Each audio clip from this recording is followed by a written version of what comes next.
인기가 아닌 좋은 것과 함께하라. 강방천. 네, 오늘은요, 우리 한국의 워렌 버핏이라 불리는 우리 강방천 회장님, 네, 에셋 플러스 자산 운영의 회장님이십니다. 아주 가치 투자의 우리 또 대명사라 불리는 우리 강방천 회장님이 보시는 주식 투자의 8가지 원칙에 대해서 한번 알아보기로 하겠습니다. 네.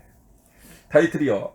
인기가 아니라 좋은 것과 함께하라. 좋은 것과. 네. 한번 보겠습니다. 네. 저는 인생의 30여 년을 주식 시간에 성공했습니다.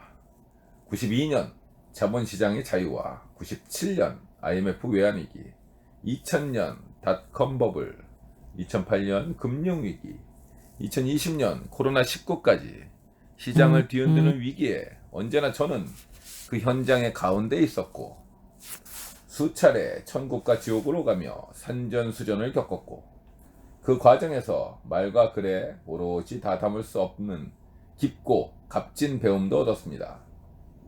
많은 경험을 통해 다지고 또 다진 깨달음을 한마디로 말해야 한다면 저는 이렇게 말하겠습니다. 위대한 기업과 오래 함께하라. 위대한 기업과 오래 함께하라.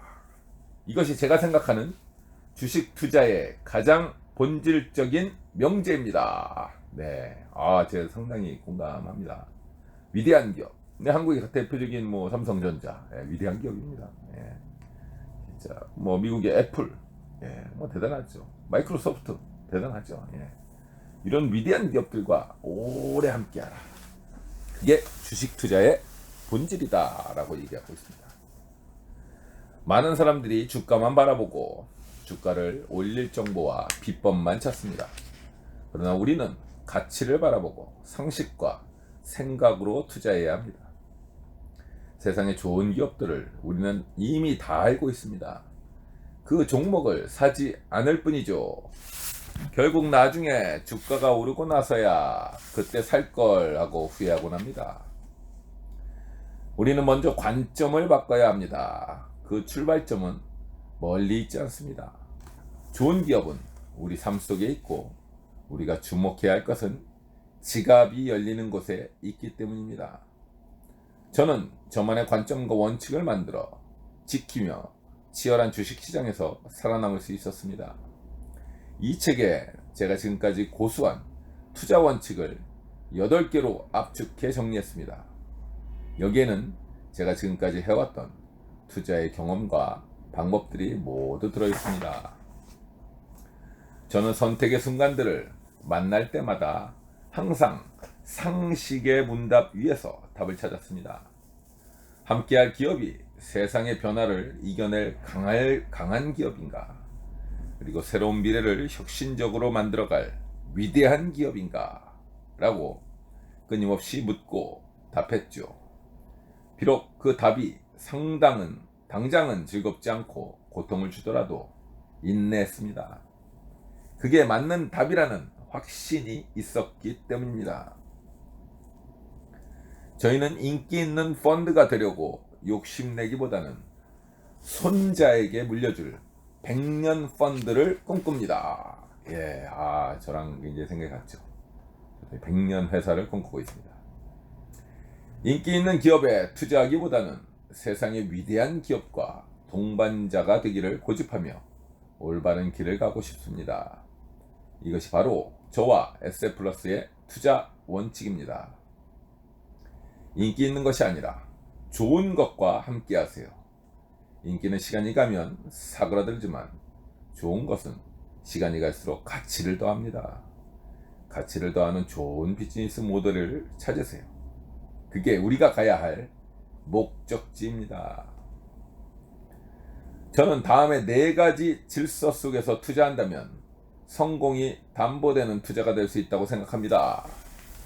첫째, 인기 있는 것이 아니라 좋은 것을 사라. 둘째, 이왕이면 쌀 때 사라. 셋째, 한 곳에 몰빵하지 말고 분산하라. 넷째, 좋은 것이라면 오래 함께하라. 이 중 네 번째가 제일 중요한데요. 많은 사람들이 거꾸로 합니다. 좋은 것은 조금 이익이 났다고 팔아버리고 나쁜 것은 손해봤다고 오래 가지고 있습니다. 왜 나쁜 것과 오래 함께하고 좋은 주식과 빨리 이별하는 걸까요? 잘못된 길에 들어섰다면 바로 돌아나와 다시 제대로 된 길에 들어서면 됩니다. 좋은 것과 오래 함께하는 길로 나아가 봅시다. 네, 한번 나아가 보겠습니다. 우리 강방전 회장님의 주식 투자 원칙 시작하겠습니다. 첫 번째, 위대한 기업의 동반자가 되어라. 주식은 기업의 주인이 되는 동반자 티켓이며 주식 투자는 그 기업의 동업자로서 사업을 함께하는 것입니다. 이것이 주식의 본질입니다. 네, 주식은 이 단타 매매로 해가지고 당장 얼마의 이 돈을 번다 이게 아니라요. 좋은 기업의 동반자 티켓이다. 또 동업자가 되는 것이다. 예, 이게 이제 주식의 본질이다라고 말하고 있습니다. 맞는 말이죠. 예. 내가 하고 싶은 여러 사업을 내가 직접 할 게 아니라 주식 투자를 통해 간접적으로 했다면 어땠을까요? 내 꿈을 대신 실현해줄 회사가 증권거래소에 상장돼 있다면 그 회사에 투자를 하면 됩니다. 그러면 내가 큰 돈을 들여 직접 사업을 벌이지 않아도 회사 경영의 모든 것을 속속이 챙기고 신경 쓰지 않아도 됩니다. 더욱이 저보다 그 사업의 생리를 더 잘 알고 더 능력 있는 사람이 대신 경영을 해줍니다. 이 쉬운 얘기죠. 예, 아주 아웃소싱 하겠다. 예. 돈 버는 법을 아는 영리한 중국의 부자들은 이런 말을 한다고 합니다. 돈을 잘 버는 데에는 세 가지 방법이 있다. 자면서도 돈을 버는 것, 남들이 대신 벌어주는 것, 시스템이 돈을 벌어주는 것이다. 예, 돈을 잘 버는 사람은요, 한마디로, 내가 직접 벌지 않는다. 내 노동으로, 내 수고로움으로 벌지 않고요. 자면서도 돈이 벌고, 남들이 벌어주고, 시스템이 벌어준다. 예. 그런 얘기죠. 예. 너무 맞는 말이지 않나요? 내가 잘 때도 놀 때도 나에게 돈을 벌어다 주고 나를 부자로 만들어줄 방법이 있다면 마다할 이유가 없습니다. 나의 꿈을 나 대신 이루어주고 내 자산을 키워주는 수단, 그것이 바로 주식입니다. 그렇습니다. 예, 주식회사, 예, 그 의미죠. 예, 주식을 쉐어링하는 거죠. 예, 소유를 쉐어링하고요. 그 회사가 모든 임직원들이 그 회사의 가치를 높이려고 무지하게 노력을 하는 겁니다. 그냥 주식만 사면 된다. 동업자만 되면 된다.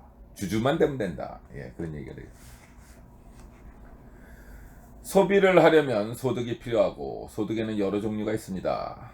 노동을 기초로 한 근로소득, 돈을 투자해서 불리는 금융소득, 사업을 해서 얻는 사업소득이 있죠. 자본주의 사회에서 태어난 우리는 이러한 소득의 원천을 다변화해야 합니다. 아직도 많은 사람들이 노동을 기초로 한 근로소득에만 의존해 살고 있습니다. 하지만 부자가 되고 싶다면 내가 노동하지 않아도 부를 창출하는 방법을 고민하고 만들어야 합니다. 바로 금융소득입니다. 내가 가지고 있는 자본을 어디에 투자해 돈을 불릴지 고민하는 것은 우리의 당연한 권리이며 저는 이런 관점에서 세상을 바라봐야 한다고 생각합니다. 네, 저도 그렇게 생각합니다. 왜냐하면 이게 자본주의이기 때문입니다. 예, 자본이 주인인 세상이기 때문에 그렇습니다. 우리는 자본주의 시스템의 자본주의 시스템이 승자의 시스템임을 알고 있습니다.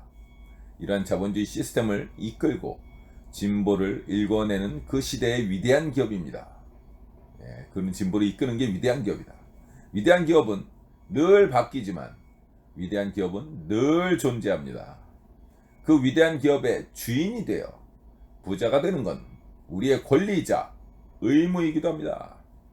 그 기업의 주식을 소유함으로써 그리고 오래 함께함으로써 그 꿈은 현실이 됩니다. 세상에는 항상 평균값이 존재합니다. 평균값이 있다는 것은 평균 이상과 평균 이하가 있다는 것인데, 저는 항상 평균 이상과 함께하는 것을 선택합니다. 사회주의 시스템보다는 자본주의 시스템. 자본주의 시스템에서는 채권 자본보다는 주주 자본. 주주 자본 중에서도 꼴등 기업이 아니라 위대한 1등 기업을 선택하는 것입니다. 주주 자본에는 시간이 갈수록 위험이 줄어드는 게 있고, 시간이 갈수록 위험이 더 커지는 것이 있습니다. 전자가 1등 기업이고 후자가 꼴등 기업입니다. 아무리 극심한 불황에서도 1등 기업은 살아남지만 꼴등 기업은 사라집니다. 그래서 장기적으로 볼 때 최고의 평균 이상은 바로 1등 기업입니다. 저는 1등 기업과 함께하는 것이 투자의 영원한 상식이자 진리라고 생각합니다. 그게 내가 좋아하는 투자이고 여러분이 했으면 하는 투자입니다. 내 1등 기업, 즉 위대한 기업에 투자를 해라, 이런 얘기가 되겠습니다.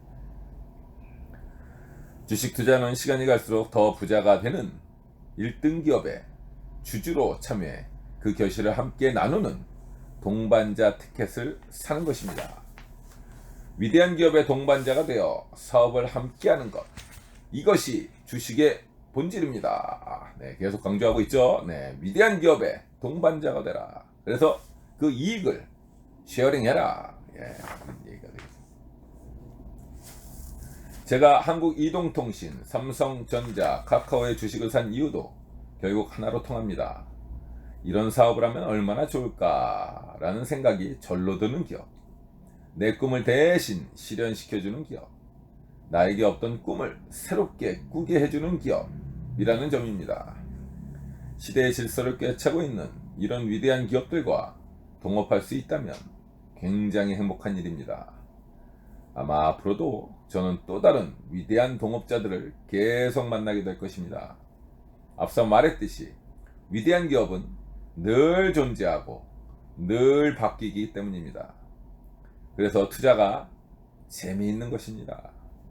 끊임없이 세상과 기업의 변화를 마주하는 것, 이것이 투자의 묘미이지 않을까요? 다른 것을 생각하라. Think different 이라고 합니다. Think different. 다른 것을 생각하라는 신념으로 새로운 세상을 만든 스티브 잡스를 저는 제 투자의 지평선을 넓혀준 스승 중 한 명으로 꼽습니다. 스티브 잡스와 어떻게 함께 할 수 있을까요? 쉽습니다. 애플 주식을 사면 됩니다.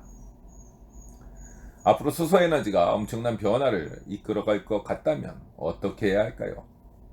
제가 수소에너지로 무엇을 하겠습니까? 제가 할 수 있는 방법은 그것과 관련된 1등 기업의 주주가 되는 것입니다. 큰 변화의 흐름을 읽을 수만 있다면 이는 엄청난 기회를 의미합니다.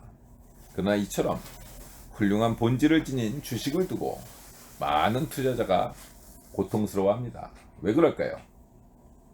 투자에 원칙이 없기 때문입니다. 어떻게 기업의 가치를 찾아야 하는지 자신의 중심이 없기 때문입니다.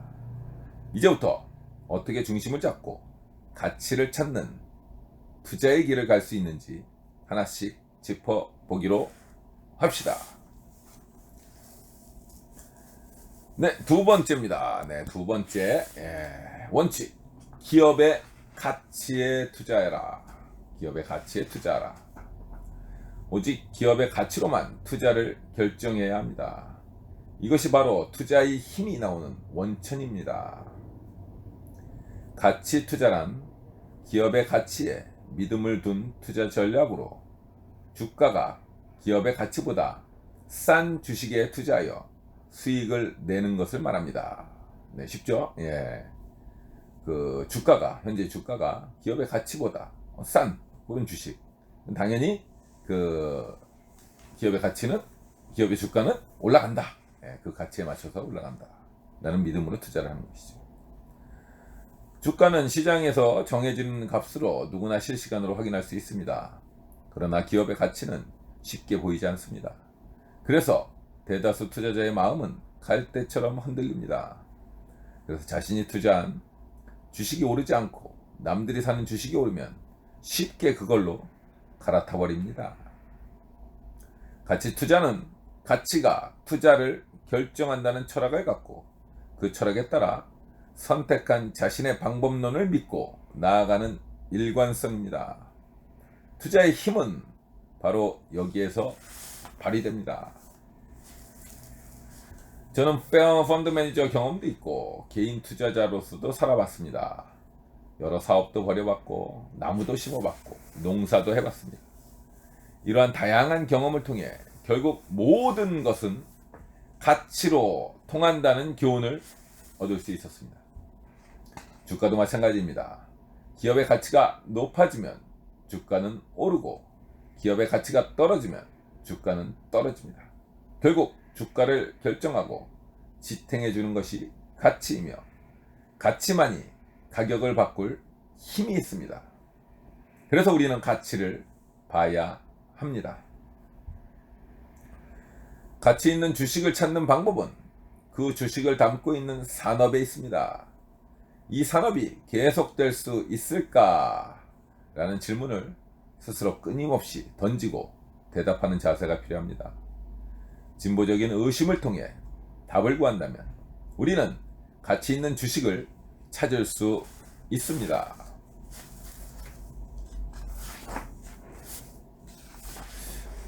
맞는 얘기죠. 예측할 수 없는 주가 지수나 저점, 회복 시기, 경기 걱정은 우리의 몫이 아닙니다. 우리는 좋은 기업만 찾으면 됩니다. 걱정할 시간에 어떤 기업과 함께 할지를 고민하는 게 이득이죠. 이것이 제가 아는 가치 투자의 핵심입니다. 주가가 하락하는 위기에는 좋은 기업을 싸게 살 수 있는 기회가 열리고 좋은 기업과 나쁜 기업의 차이도 뚜렷하게 나옵니다. 반대로 주가가 고점을 찍을 때는 모두가 흥분해서 흥분해도 가치 투자자는 냉정을 지켜야 합니다. 흥분 국면에선 나쁜 기업도 좋은 기업으로 보일 수 있기 때문입니다. 확신이 있는 가치 투자자는 공포를 즐기고 흥분을 싫어합니다. 위기가 찾아와서 모두가 당황해도 가치 투자자는 그 위기를 제대로 바라보고 즐길 수 있습니다. 저는 좋은 기업은 반드시 상승한다.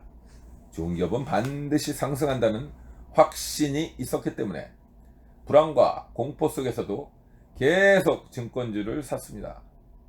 우리나라의 자본시장을 믿었고 기업 가치를 믿었기 때문에 안 살 이유가 없었습니다. 주가가 떨어져도 아랑곳하지 않았습니다. 오히려 좋은 기업을 쌀 때 사자는 생각으로 계속 매입했습니다. 결국 제가 샀던 증권주들은 500원 밑까지 하락한 뒤 급반등하기 시작했고 불과 몇 달 만에 12,000원까지 상승했습니다. 98년 12월 보유하고 있던 증권주를 팔아 정산을 해보니 모두 67억 원이 되었습니다. 원금 3억을 빼면 약 64억의 이익이 난 것이죠. 대박이 난 겁니다. 결국 제가 준비하고 믿었던 가치에 시장이 응답해 주었습니다. 이런 주식을 사놓으면 몇 년 후에는 그 가치를 보여줄 것이라는 믿음. 저는 이런 믿음을 가진 가치 투자자로 영원히 살고 싶습니다. 네, 세 번째입니다. 세 번째. 상식에서 출발하고 해석으로 발전시켜라. 상식에서 출발하고 해석으로 발전시켜라. 감으로만 하는 투자는 절대 성공할 수 없습니다. 투자의 시작은 사실에 근거한 상식이어야 합니다. 여기에 나만의 생각과 해석을 더하면 현명한 가치 판단이 가능합니다. 펀드 매니저 시절 큰 수익을 자주 내 세상에 알려졌을 때부터 사람들은 제게 어떻게 그렇게 큰 수익을 올렸냐라고 묻곤 했습니다. 그때도 지금도 늘 똑같은 제 비결은 다음과 같습니다. 상식과 사실에 근거해서 가치를 찾았고 나만의 생각과 해석을 더해서 가치를 판단했습니다. 세상은 매일같이 변화합니다. 그래서 투자 잘하면 늘 왜라는 질문을 가지고 적극적으로 현상을 파고드는 자세가 필요합니다. 왜 이런 변화가 나타날까? 왜 사람들은 여기에 지갑을 열까?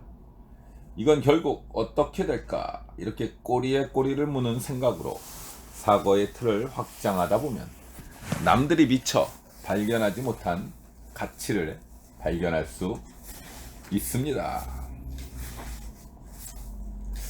말이죠. 왜 그럴까? 저는 사람들이 모르는 비밀 정보를 찾지 않습니다. 오히려 누구나 접근할 수 있는 정보가 좋은 주식을 찾는 실마리라고 생각합니다. 저는 소문과 정보가 아닌 상식과 상상력으로 주식 종목을 고르는 강방천 스타일을 구축했습니다. 사실 상상력도 거창한 것이 아니라 깊이 있는 상식이라고 할 수 있습니다. 상식을 그냥 흘려버리는 사람과 상식을 합리적으로 가치화하려는 사람, 당신은 어디에 속할까요? 좋은 주식을 찾는 일은 상식으로도 충분합니다. 우리가 자주 접하는 물건을 만드는 회사의 주인이 되어 이익을 함께 나누겠다는 생각을 해봅시다. 제품이 잘 팔리고 서비스가 인기 있다는 것을 알았다면 거기서부터 꼬리에 꼬리를 무는 생각을 하여 매출을 기업의 이익으로, 기업의 이익을 가치로, 가치를 주가로 연결할 수 있어야 합니다. 연결고리는 생각하지 않고 투자 수익만 쫓는다면 큰 성과를 기대할 수 없습니다. 또 제도의 변화와 사회 현상에 관심을 기울이고 있으면 저절로 괜찮은 주식이 보일 때가 있습니다. 상식적인 정보를 가치화하는 것을 생활화합시다. 주변의 작은 변화도 항상 기업 가치적인 측면에서 생각해보는 습관을 가져봅시다. 네 번째입니다. 네 번째 원칙. 모든 투자는 결국 관점이 무기다.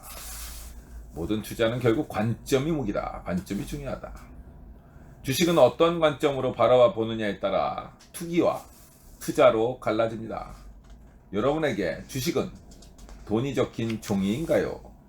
기업의 동반자가 될 수 있는 특급 티켓인가요? 저는 결국 이 관점이 투자의 성공 여부를 결정하는 요체라고 생각합니다. 주식을 보는 관점의 차이가 결과의 차이로 만드는 것이죠. 주식은 기업의 주인이 되는 증서라고 보는 사람과 사람은 상식과 가치를 찾습니다.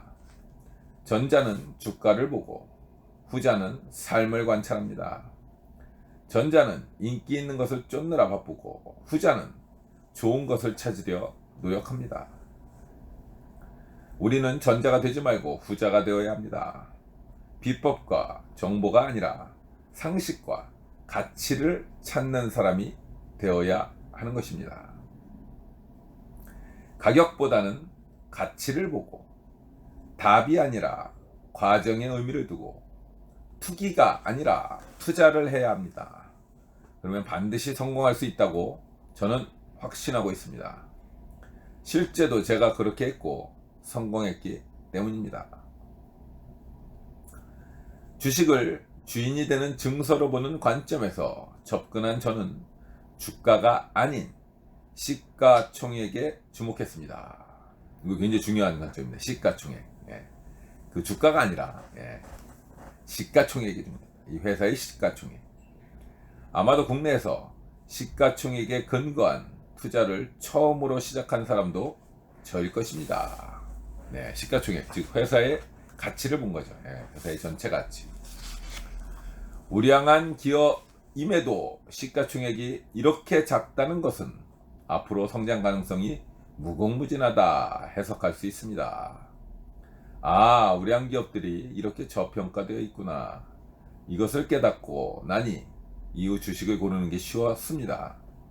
저는 시가총액을 계산해서 주가가 높지만 시가총액은 낮았던 저평가된 우량 기업을 찾아냈고 그 주식들을 사서 수익을 냈습니다.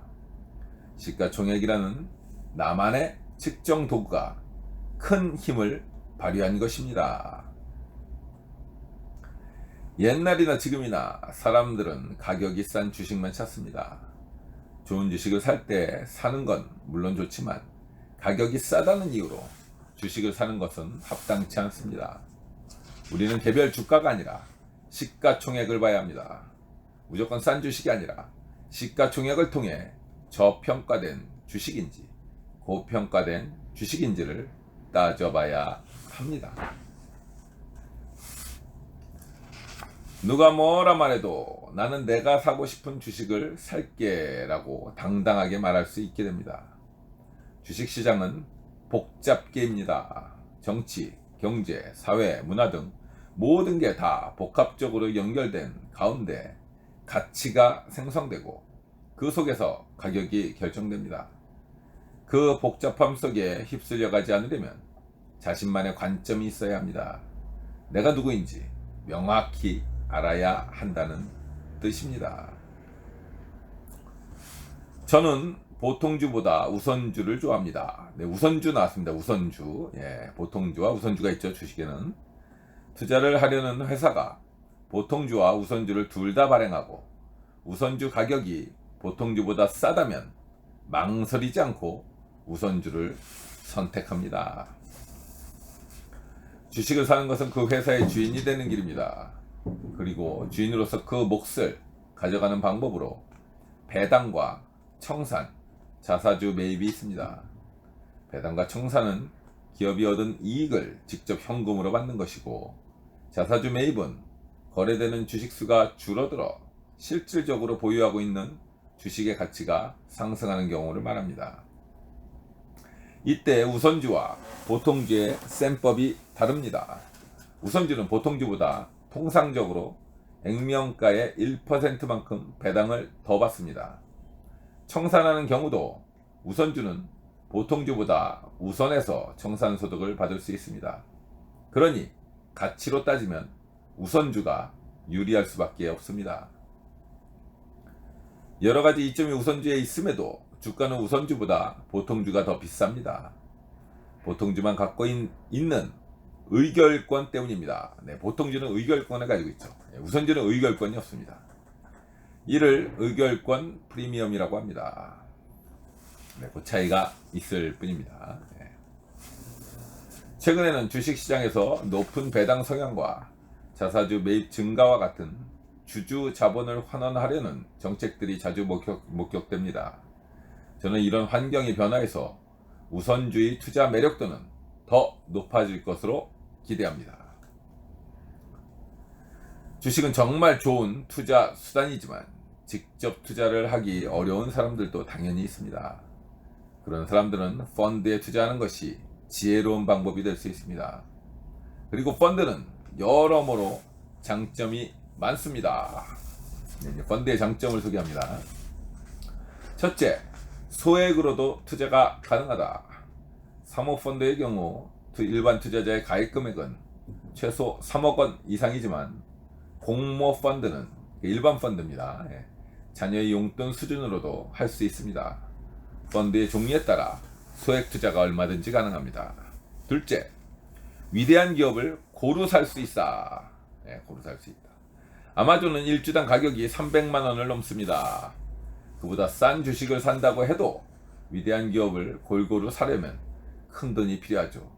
하지만 펀드라면 100만 원으로도 다양한 기업에 투자할 수 있습니다. 자연스레 분산 투자 효과가 있는 것입니다. 셋째, 연금저축펀드의 경우 절세 효과를 누릴 수 있다. 연금저축펀드 아시죠? 예, 요거는 무조건 들어야 됩니다. 연 납입액에서 최대 700만 원, 까지 세액공제를 받을 수 있습니다.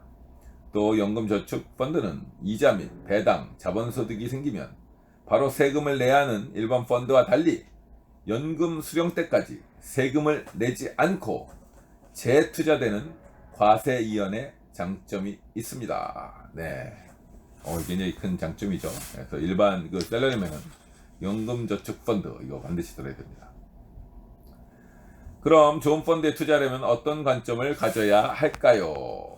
네, 관점에 대해서 얘기하고 있습니다. 첫째, 좋은 운용사를 찾아야 한다. 펀드 수가 적고 오너가 펀드 매니저인 회사가 좋습니다. 그리고 자신이 운영하는 펀드에 대해 제대로 설명할 수 있는 곳이어야 합니다.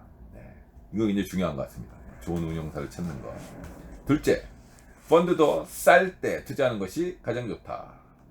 주식시장이 공포에 휩싸일 위기일 때, 이를테면 97년 IMF 외환위기, 2008년 글로벌 위기, 금융위기, 2020년 코로나19 위기, 그런 때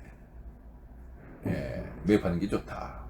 이런 시기는 자주 오는 것이 아니기 때문에 시기에 집착하기보다는 좋은 기업을 싼 가격에 잘 골라 투자하는 펀드를 찾는 것이 중요합니다. 셋째, 좋은 펀드를 골랐다면 여러 펀드로 분산 투자해야 한다. 여기서 분산이란 단순한 숫자의 분산이 아니라 속성의 분산입니다. 기대 수익과 기대 위험에 따라 나누어 투자해야 하고, 투자 지역도 국내뿐 아니라 해외도 포함해야 합니다. 국내 액티브 펀드라 하더라도 성장하는 기업에 투자하는 수익가치형과 기업의 가치를 중시하는 자산가치형으로 나누어 투자할 수 있습니다. 네, 펀드도 이제 분산 투자해야 된다. 공격적인 펀드랑 수비적인 펀드. 넷째, 오래 함께 해야 한다. 아무리 좋은 펀드라도 오래 함께 하지 않으면 소용이 없습니다.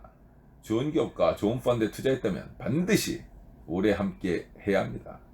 좋은 펀드를 찾는 것이 필요 조건이라면 오래 투자하는 것은 충분 조건입니다.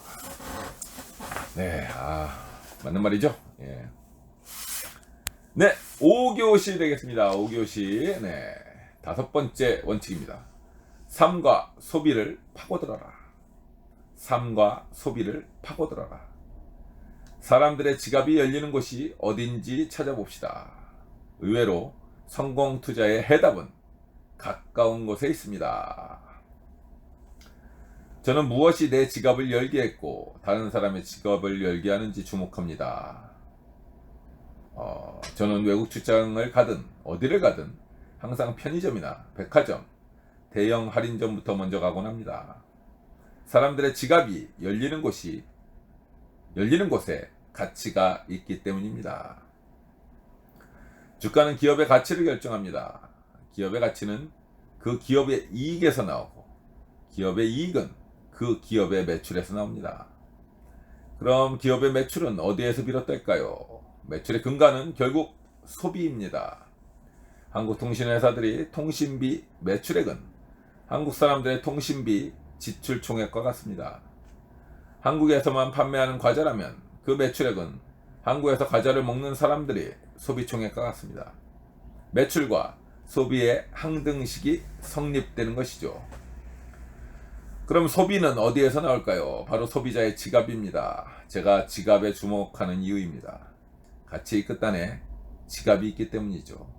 내 지갑을 열고 다른 사람의 지갑을 연 기업이라면 수익이 높고 주가가 오를 기업일 확률이 높습니다. 세상에는 4개의 지갑이 있습니다. 가게의 지갑, 정부의 지갑, 기업의 지갑, 외국인의 지갑입니다. 그리고 4개의 지갑에서 한 나라의 총 지출이 발생합니다.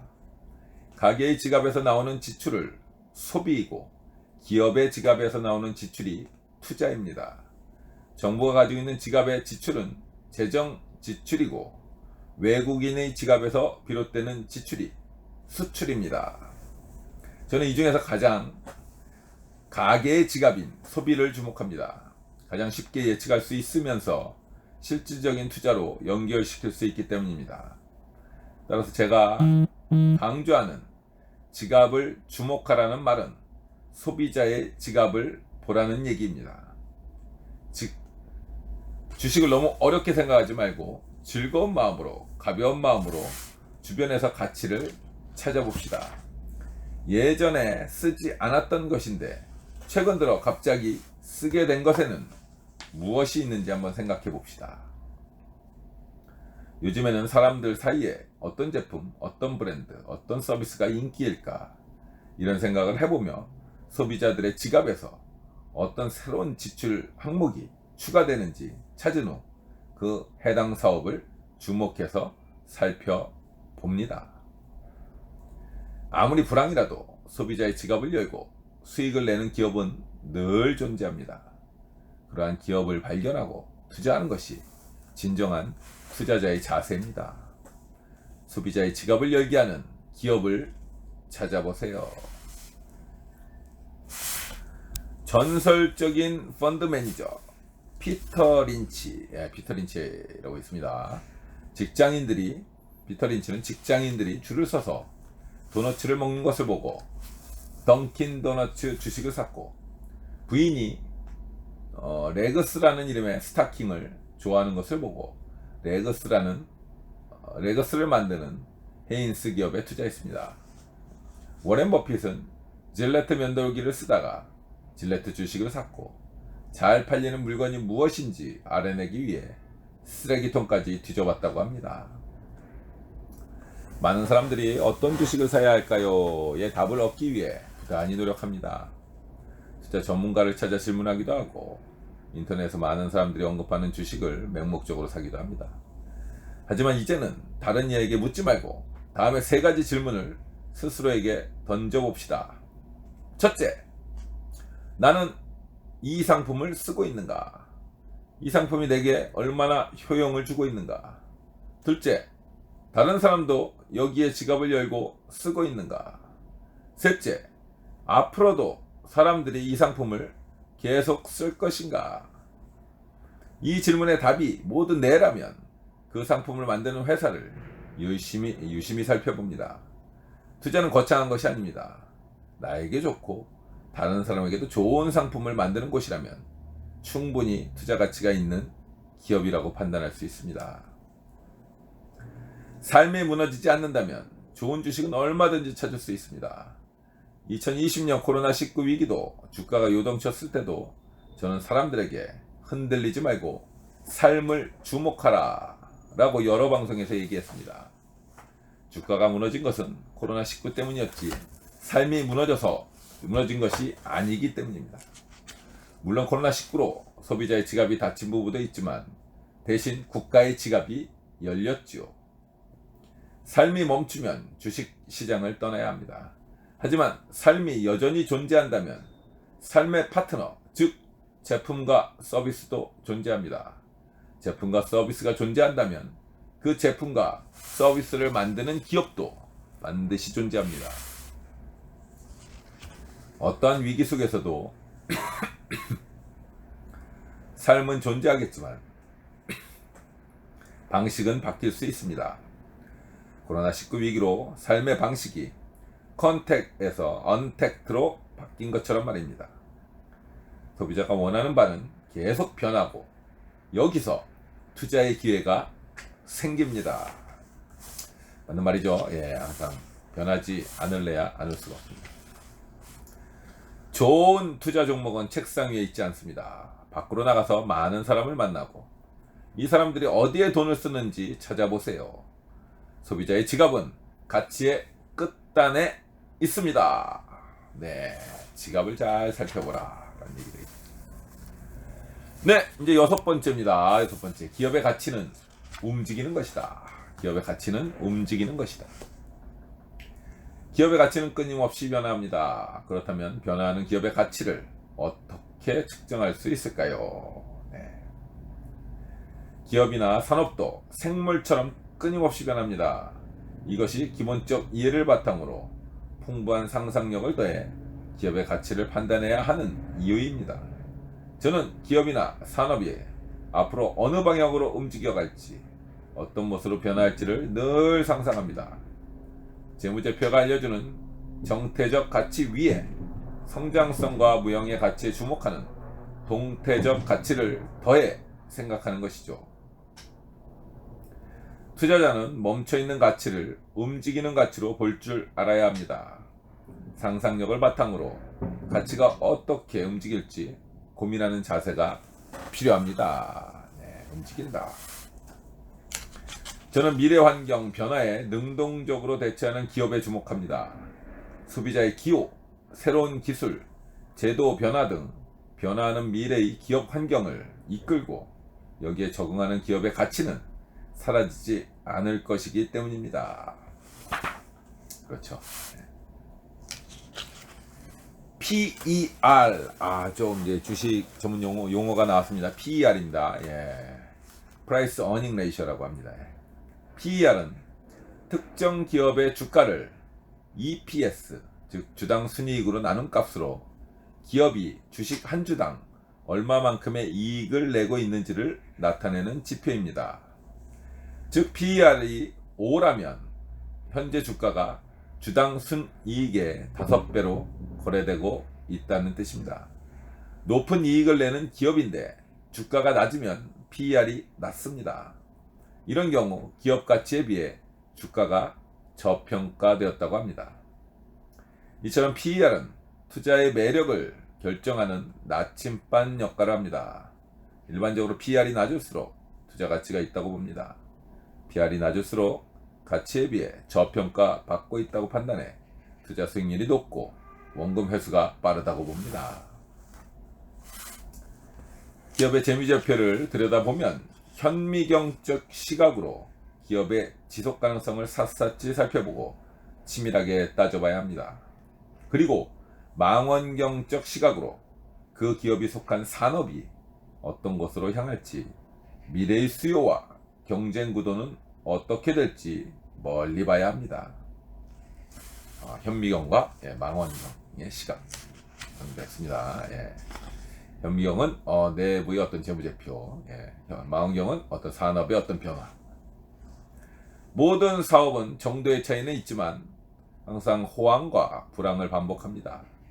그 과정에서 살아남는 기업과 그렇지 못한 기업이 생기게 되는데, 우리가 함께해야 할 좋은 기업은 끝까지 살아남아 더욱 강해지는 1등 기업입니다. 우리는 산업 구조 조정 과정에서 강한 생존력으로 끝까지 살아남아 시장 지배력을 강화하는 1등 기업을 찾아야 합니다. 불황이 계속되면 2등 기업은 불안하지만 1등 기업의 주주라면 불황이 와도 앞으로 다가올 축제를 준비하며 기다릴 수 있습니다. 네, 1등 기업의 가치라고 할 수 있습니다. 1등은 어떻게든 살아납니다. 오래 기다릴 수 없으면 1등 기업을 사고도 실패할 수 있습니다. 이렇기에 대출이나 남의 자본이 아닌 내가 가진 자본으로 1등 기업에 투자해야 합니다. 경쟁 구도가 오래 가면 이자 부담이 커지기 때문에 인내할 수가 없기 때문입니다. 오늘의 1등 기업이 항상 영원한 1등이 아니라는 것도 명심해야 합니다. 다음과 같은 사건이 발생했을 때 적응하지 못한 1등 기업의 지위가 다른 기업으로 넘어갈 수도 있기 때문입니다. 네, 어떨 때 1등 기업이 무너지느냐? 첫째, 새로운 기술이나 제도가 출현할 때. 새로운 기술은 새로운 산업을 만들기도 하지만 기존의 사업을 사장시키기도 합니다. 예를 들어 필름과 카메라는 디지털 저장 방식 기술이 발전하면서 시장에서 사라졌습니다. 네, 코닥이 사라졌죠. 둘째, 소비자의 태도나 기호가 변할 때. 한때 은행에 돈을 맡기면 10% 내의 높은 이자를 받던 시절이 있었습니다. 그러나 금리가 낮아지면서 소비자들은 투자 상품으로 눈을 돌리게 되었습니다. 네, 바뀐 거죠. 태도가. 셋째, 인구의 변화가 생길 때. 제품을 만들어도 소비해줄 사람이 없으면 곤란합니다. 따라서 새롭게 등장하는 소비자층이 있는지, 감소하는 소비자층은 무엇인지 꾸준히 살펴야 합니다. 네, 맞는 얘기죠. 지금은 이제 앞으로 이제 노인 시대죠. 젊은 애들 안 나니까요.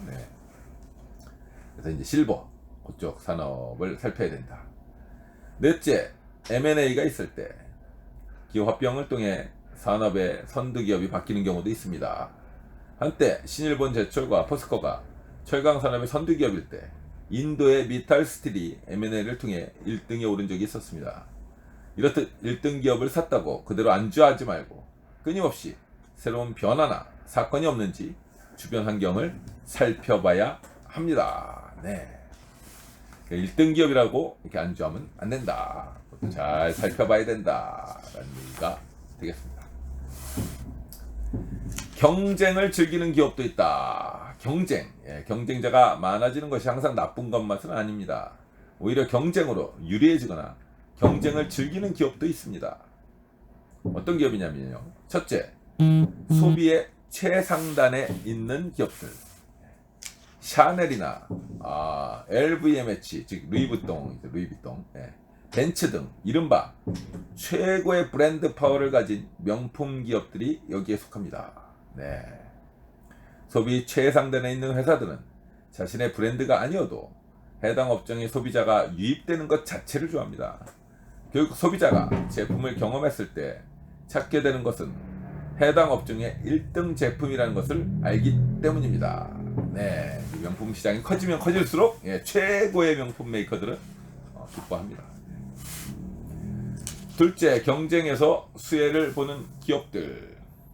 택배 이용이 늘면서 전자상거래 업체들의 새벽 배송, 총알 배송 등 치열한 경쟁이 뛰어들었는데 이런 상황에서 좋아지는 회사들은 어디일까요? 바로 전자상거래 회사들은 회사들의 공급망 전 후방에 연결된 택배 회사, 골판지 상자를 만드는 회사, 그 골판지 원자재를 만드는 회사들입니다. 네, 그렇죠. 경쟁이 되면 그 경쟁에 있는 후방 기업들, 그런 기업들이 굉장히 수혜를 보죠. 셋째, 플랫폼 비즈니스 기업들. 애플에 따르면 전 세계 175개국에서 매주 5억 명 이상이 앱스토어에 방문하고 다운로드 건수도 수천억 건이라고 합니다. 이런 앱스토어의 생태계는 앞으로 더욱 커질 것이 분명합니다.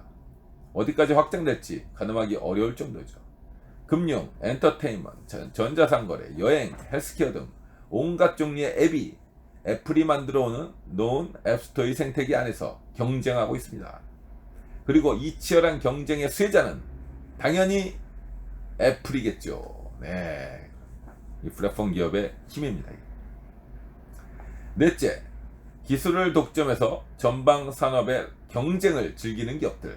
이번엔 전방 산업입니다. 네덜란드 ASML은 반도체 초미세 공정의 핵심 장비 부문의 분야의 1등 기업입니다. 제가 또 반도체에 있으니까요. ASML은 독보적이죠.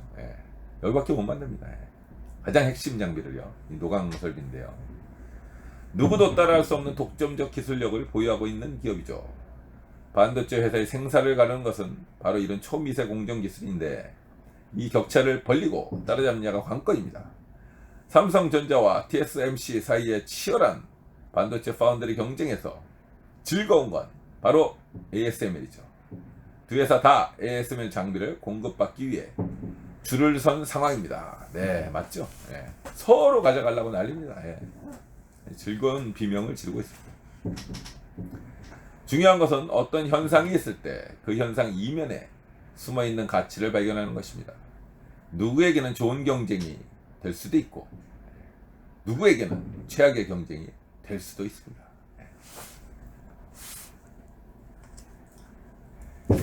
메칼프의 법칙이라는 것이 있습니다. 네트워크의 가치는 그 연결된 구성원들의 제곱에 비례한다는 이론으로 구성원들이 많을수록 적은 노력으로 커다란 결과를 얻을 수 있다는 것입니다.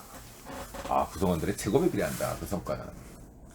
아이폰이라는 스마트폰이 세상에 나온 이후 연결의 속도와 힘은 더 커졌습니다. 스마트폰 이용자가 많아지면서 연결에 연결을 더해졌고 놀라운 가치들이 만들어졌습니다. 스마트폰은 우리가 지금껏 경험하지 못했던 새로운 현상을 만들어냈습니다. 스마트폰이 기초값 시대여 MDN, 모바일 디지털 네트워크, MDN이라고 합니다. 즉, 이 모바일 디지털 네트워크 세상이 펼쳐진 것입니다. 그러니까 모바일 이동하는 거죠. 디지털이고요. 네트워크가 됐다.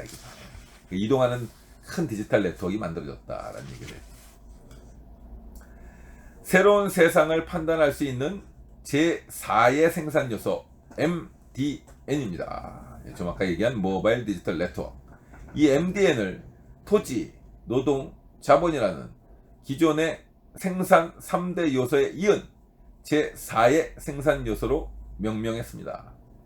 이를테면 MDN은 기존의 땅과 완전히 다른 새로운 땅입니다. 과거의 투자 세계는 토지, 노동, 자본 이 세 가지 생산 요소를 근간으로 했지만 이제는 MDN이라는 새로운 땅을 활용하는 질서가 나타난 것입니다. MDN은 새로운 가치를 생산의 네 번째 요소로 설정해야 구글 또는 아마존과 같은 혁신 기업들의 비싼 주가를 논리적으로 설명할 수 있습니다. 네. 기존의 세 요소는 안 되고요. 이 MDN이라는 새로운 요소를 감안해서 봐야 지금의 혁신 기업들, 아마존, 구글 이런 것들의 가치를 평가할 수 있다라는 얘기가 되죠. MDN을 활용하는 기업은 이동성과 개방성, 소유가 아닌 활용의 방식을 통해 가치를 창출합니다. 경쟁으로 불가피하게 나타나는 한계 생산성 체감으로부터 자유롭습니다. 이런 특징으로 인해 고객이 늘수록 기업의 가치가 커져 고객 집중화가 가능한 것이죠. 오래전부터 PER 부여 기준에 대해 고민을 했습니다. 일률적으로 PER을 부여하는 것이 아니라 투자자가 능동적으로 부여해야 한다는 것이죠. 제조업인지 서비스업인지 플랫폼 기업인지 비플랫폼 기업인지 온라인 기업인지 오프라인 기업인지 등에 따라 투자자는 각각 다른 PER 배수를 부여할 수 있다고 본 것입니다. MDN 기업들은 당연히 제조업, 비플랫폼 기업, 오프라인 기업보다 월등히 높은 PER 배수를 부여할 수 있습니다. MDN 기업들이 갖고 있는 확장성 때문입니다. 확장성. 이제 중요한 거죠. 이 확장성. 어마무시하죠. 맞는 말입니다. 새로운 생산 요소가 났다. MDN, 모바일 디지털 네트워크. 굉장히 중요한 개념인 것 같습니다. 자, 7번째입니다. 7번째 원칙. 이익의 양이 아닌 이익의 질에 주목해라. 이익이 양이 아니라 이익의 질에 주목해라. 지금의 이익이 계속될 수 있는가에 대한 판단이 이익의 질을 평가합니다. 같은 이익이라도 지속 가능성이 높은 이익에 주목하는 자세가 필요합니다. 저는 잘 나가던 리조트 사업을 2015년에 접었습니다. 지금 당장은 돈을 벌어주는 사업이었지만 미래에는 이익이 늘어나는 게 쉽지 않은 비즈니스라는 결론을 내렸기 때문입니다. 리조트가 흑자를 내고 있어도 왠지 계속 불안했습니다. 반면에 저희 자산 운용사 SF플러스는 당시 계속해서 영업 적자를 내고 있어도 심적으로 편안했습니다. 왜 그랬을까요? 그때 이익의 질이라는 개념을 깨달았습니다. 리조트 사업이 항상 불안했던 것은 지금의 이익이 앞으로도 계속 지속될까? 라는 질문에 그렇다라는 확신이 없었기 때문입니다. 리조트 사업은 여행 성수기와 비수기에 따라 매출의 변동폭이 컸고 갑자기 발생하는 예약 취소 상황을 예측할 수도 없었습니다. 날씨 영향으로 비행기가 뜨지 못하는 날은 그야말로 낭패였죠. 사업을 확장할 수도 없었습니다. 그러나 자산 운용사는 리조트 사업과는 달랐습니다. 당장은 힘들어도 스타코가 어느 정도 쌓이면 이익은 안정적이고 예측 가능했습니다. 또 개인연금이나 퇴직연금처럼 꾸준히 늘어나는 자산이 많아진다면 더 견고한 사업 구조가 될 수 있다고 생각했습니다. 1조 원을 운영하든 10조 원을 운영하든 부담할 추가 비용도 크지 않았습니다. 매출이 커져도 변동비 부담이 낮다는 비즈니스였죠. 저는 리조트와 자산 운용사를 경영하면서 진짜 견고한 사업은 적자가 나도 편안하다는 사실을 체감하게 되었습니다. 재무제표가 만들어내는 불안한 이익보다 이익의 질이 담보된 비즈니스 모델이 주는 편안한 이익이 더 중요하다는 것을 깨달았던 것이죠. 좋은 이익의 질을 판단하는 기준은 다음의 4가지로 정리했습니다. 첫 번째, 지속성. 지속 가능한 이익을 만드는 기업이 좋다. A기업과 B기업도 똑같이 100억 원의 이익이 난다고 가정해 봅시다. 그런데 A기업은 언제까지 100억이 날지 알 수 없고 B기업은 최소 10년은 갈 것 같다면 어떤 기업을 선택해야 할까요? 당연히 B기업입니다. 지속성이 담보되지 못하는 이익의 대표적인 것이 테마주입니다. 이를테면 바이오주 기업의 경우 코로나19 사태로 돈을 많이 벌었지만 그 이익이 얼마인지 지속 가능한지 알 수 없습니다. 저는 이러한 이익에는 가치를 주지 않습니다. 두 번째, 변동성. 이익의 변동성이 큰 기업보다 낮은 기업이 좋다. 반도체는 이익이 큰 산업이지만 저는 이 산업을 좋아하지 않습니다. 예측할 수 없기 때문입니다. 반도체 산업은 어느 해는 적자가 나다가 어느 해는 흑자가 나는 경우가 부지기수죠. 변동성이 큰 기업은 주주로서 불안합니다. 세 번째, 확장 가능성. 이익의 확장 가능성이 무궁무진한 기업이 좋다. A기업과 B기업이 현재 이익이 100억 원이라고 가정할 때 A기업은 잘해봤자 10년 후 200억 원이 될 것 같고 B기업은 1조 원까지 갈 수 있는 확장 가능성이 보인다면 어떤 기업을 선택해야 할까요? 이를테면 테슬라가 왜 이 정도까지 떴을까를 생각해보면 좋습니다. 바로 확장 가능성 때문입니다. 네 번째, 예측 가능성. 예측 가능한 이익을 만드는 기업이 좋다. 앞서 얘기한 리조트 사례처럼 기후변화, 정치적 이슈 등으로 인해 관광객이 줄어들 여지가 충분히 있다면 이는 예측 가능한 이익이라 볼 수 없습니다. 주변 환경에 영향을 받지 않고 꾸준하게 수익을 창출하는 기업을 찾는 자세가 필요합니다. 이익의 질은 지속성, 변동성, 확장 가능성, 예측 가능성으로 판단하는데 저는 그 중에서 가장 중요한 것은 확장 가능성이라고 생각합니다.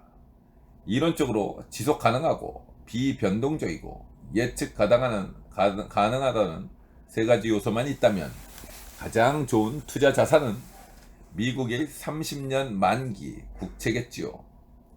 주식과 채권 투자를 가르는 중요한 구별점이 바로 이익의 확장성에 있습니다. 확장 가능성은 주식만이 갖고 있는 최고의 장점입니다.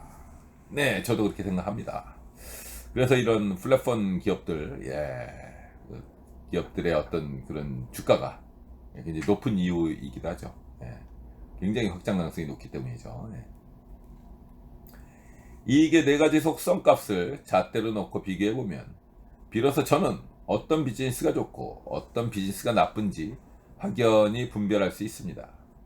이렇게 비즈니스 모델을 깨우치게 되고 앞서 얘기한 MDN에 대한 이해가 더해지면서 기업을 보는 제 관점은 더욱 깊어지고 넓어졌습니다. 유망하고 건강한 비즈니스 모델이 더욱 선명히 보이는 것이죠. 저는 비즈니스 모델에 대한 이해가 없는 재무제표 분석은 아무 의미 없는 숫자를 읽는 뿐이라고 생각합니다. 재무제표로만은 테슬라는 36분기 동안 적자지만 현재 시가총액 600조가 넘었으며 마찬가지로 적자인 쿠팡도 70조가 넘었습니다. 재무제표만 보면 이런 기업에 투자해서는 안 되지만 비즈니스 모델 관점에서 보면 투자 가치가 있기에 많은 투자자들이 몰리고 있습니다. 투자는 결국 비즈니스 모델을 사는 행위입니다. 애플은 2014년까지 PER이 10 정도였지만 당시 연평균 매출 증가율이 평균 40% 정도였습니다. 그런데 2016년 이후는 오히려 매출이 줄었는데 PER은 30이 넘었습니다. 왜 그랬을까요? 답은 서비스업의 진화에 있습니다. 예로 디즈니는 2020년 12월 이후 주가가 사상 최고치를 찍었습니다. 테마파크라는 물적 공간을 기초로 한 비즈니스 모델에서 새로운 OTT 아시죠? 예, 오더탑 OTT 서비스 모델인 디즈니 플러스를 선보이며 2020년 4월부터 지금까지 1억 4천만 명이 넘는 가입자를 확보했기 때문입니다. 즉 MDN을 기반으로 한 비즈니스 모델로 바뀌었기 때문에 시장에서 높은 PER을 부여한 것입니다. 우리는 정태적 가치가 아닌 동태적 가치를 분석해야 합니다.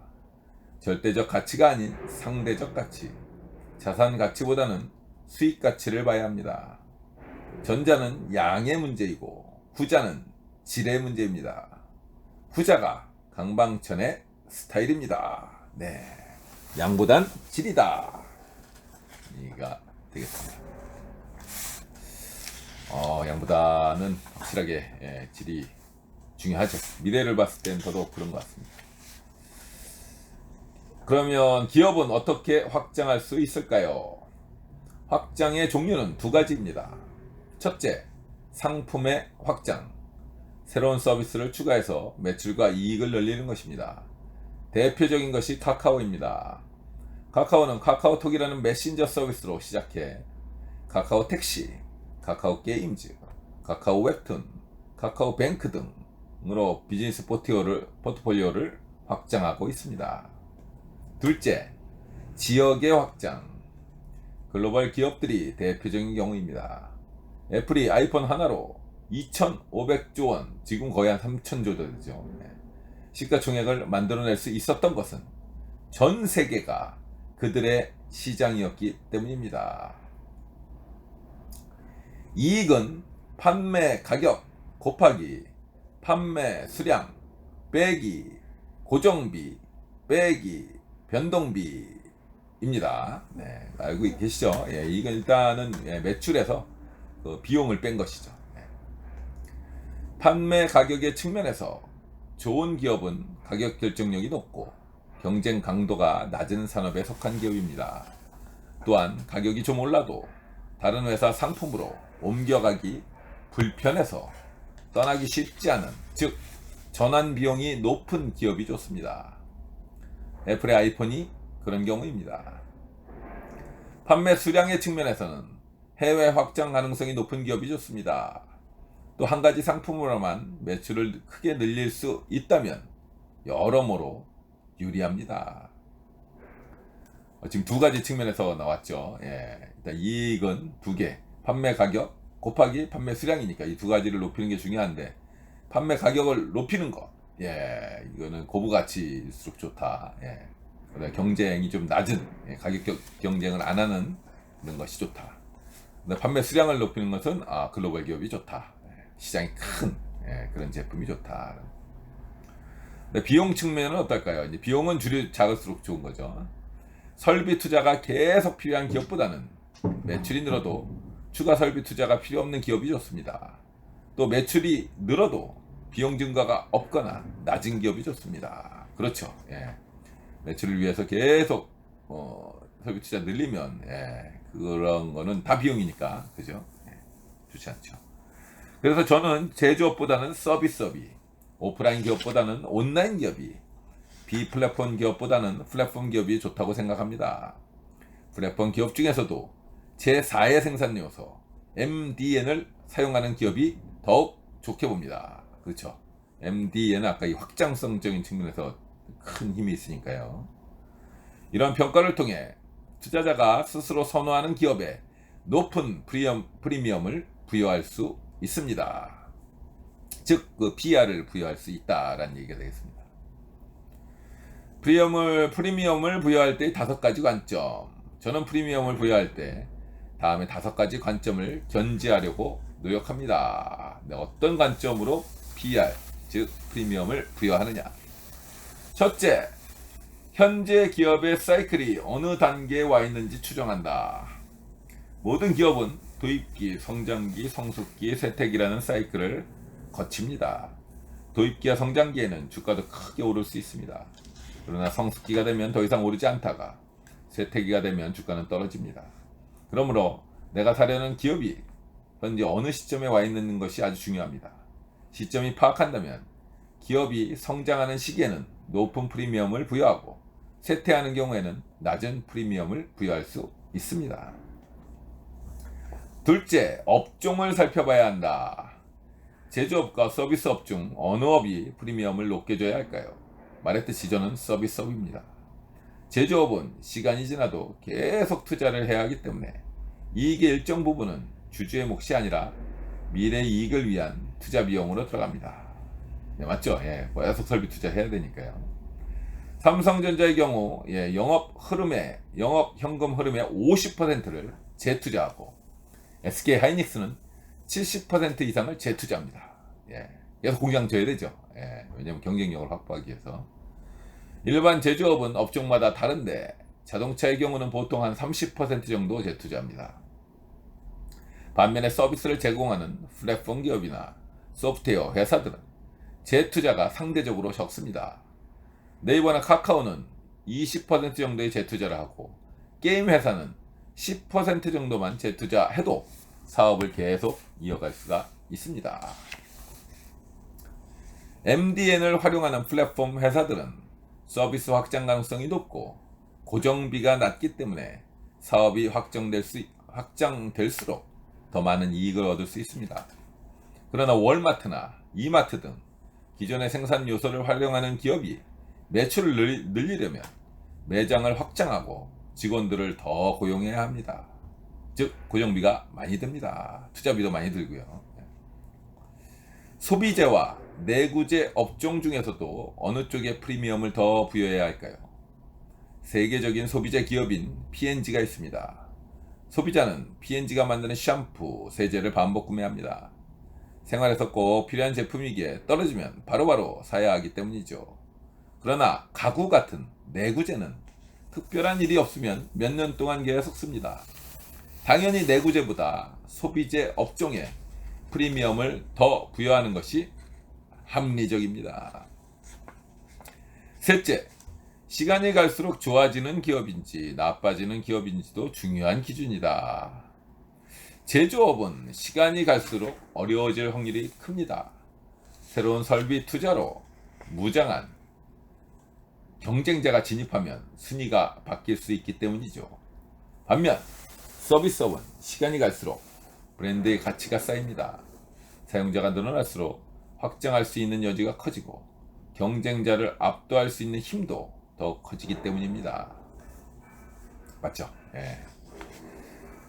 네 번째, 침투율을 따져봐야 합니다. 침투율입니다. 침투율은 이익 확정의 중요한 변수입니다.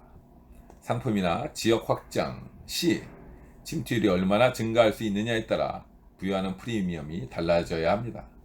침투율이 늘어나지 않으면 기업의 추가 매출 확장은 기대하기 어렵습니다. 제가 1995년에 한국이동통신 주식을 판 것도 침투율 때문입니다. 시간이 지나면서 길거리에서 휴대전화를 들고 다니는 사람이 많아졌고 기업의 매출 확장이 어렵다고 판단했기에 한국이동통신 주식을 매도했습니다. 이제 침투율이 더 이상 확장되지 않을 거다. 이게 더 이상 사람들이 핸드폰을 많이 쓸 것 같지는 않다. 워낙 많이 지금 깔렸으니까. 다섯 번째, 미래의 이익을 추정하는 일은 매우 신중해야 한다. 프리미엄을 부여할 때 무엇보다 중요한 것은 신중함입니다. 특히 초기 시장일 때는 각별히 유의해야 합니다. 미래의 시장을 추정할 때 산업의 크기와 그 산업의 경쟁 강도, 서비스의 특징, 침투율 등을 합리적으로 추정해야 합니다. 개인의 가치 판단이 들어가는 일이기에 스스로 끊임없이 질문하며 고민하는 자세가 필요합니다. 인구 구조의 변화가 수요에 어떤 영향을 미칠지도 고민해야 합니다. 인구가 바로 수요를 창출하는 소비자이기 때문입니다. 이때 저는 줄어드는 인구보다 늘어나는 인구에 주목합니다. 모바일 인구, 노인 인구, 1인 가구 등이 최근에 늘어나는 인구죠. 네, 맞죠? 네, 모바일 인구는 계속 늘어나고 노인도 많이 늘어나고 1인 가구도 많이 늘어납니다. 소득 수준의 변화도 중요합니다. 지갑이 열리는 크기를 가늠할 수 있는 지표가 되기 때문입니다. 네, 소득 수준도 마찬가지죠. 네, 이거 인구 이게 이제 중요한 것 같습니다. 예, 늘어나는 인구가 어느 쪽이냐, 예, 그거에 따라서 예, 시장이 확 바뀌는 거죠. 예. 자, 좋은 주식을 고르는 귀한 계단 스텝 5. 예, 좋은 주식을 구하기 위해서는 어떤 스텝을 써야 되느냐에 대해서 얘기하고 있습니다. 30여 년 동안 쌓아온 저희 투자 정수가 오롯이 담긴 것이라 해도 무방합니다. 저는 이 계단을 수도 없이 오르내리면서 위대한 기업을 발견했습니다. 네, 5개 계단에 대해서 한번 알아보겠습니다. 1단계 스텝 1 산업의 존재, 즉 효용, 가격, 인프라. 기업을 분석할 때 가장 먼저 하는 일은 해당 산업이 계속 존재할 것인가를 파악하는 것입니다. 산업이 지속 가능하지 않다면 그 산업 속에 기업 역시 지속 가능하지 않겠죠. 저는 산업의 지속 가능성을 3가지 잣대로 판단합니다. 첫째, 이 산업이 앞으로도 계속 소비자에게 효용을 제공할 수 있을 것인가. 둘째, 가격이 효용에 맞게 책정돼 있는가. 셋째, 산업이 존재하기 위한 인프라가 갖춰져 있는가의 여부입니다. 예를 들어 전기차라면 충전소가 충분히 갖춰져 있는지 살펴봐야 합니다. 인프라 없이는 산업이 존재할 수 없기 때문입니다. 이 산업이 앞으로 존재할까, 앞으로 더 퍼질까, 멈추지는 않을까, 이와 같은 진보적 의심을 해보면서 주변을 조금만 둘러보면 답이 보입니다. 효용, 가격, 인프라를 대입해보면서 이 산업이 앞으로도 존재하리라는 확신이 들면 2단계로 넘어갑니다. 2단계 확장성 검토, 시장 규모, 경쟁 구도, 기업의 경쟁력. 그 산업이 앞으로도 존재한다면 얼마나 지속되고 얼마나 확장될지 확인하는 단계입니다. 산업의 성장 잠재력과 경쟁 구도, 경쟁력을 보는 것입니다. 시장 규모가 커지면 분명 좋은 산업입니다. 그러나 이때 경쟁 기업이 얼마나 될지를 생각해 봐야 합니다. 시장 규모가 크다 해도 경쟁하는 기업의 숫자가 너무 많으면 이는 테마에 투자하는 것이지 가치에 투자하는 것이 아닙니다. 중요한 얘기죠. 네, 3단계 수익력 측정, 판매 가격, 판매 수량, 비용. 2단계를 거쳐 투자할 만한 산업이라고 판단이 서면 3번째 단계로 그 산업에 속한 기업의 이익이 얼마나 늘어날지 추정해 보는 것입니다. 즉 매출액, 아까 판매 가격 곱하기 판매 수량에서 비용을 빼면 이익이고 그 이익이 바로 주주의 몫입니다. 주주의 몫이 큰 회사를 찾는 것이 3단계의 핵심입니다. 기업의 실제 이익을 분석하면서 특히 비용의 경우 원가 구조에 따라 이익 변동이 어떻게 발생하는지를 세밀하게 살펴봅니다. 네, 이제 기업을 이제 찾는 거죠. 그 안에서, 그 산업에서 이익이 많은 기업이 어디 있느냐.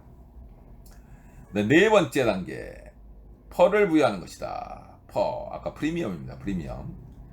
3단계에서 판매한 미래 이익에 부여할 펄을 분석하는 단계입니다.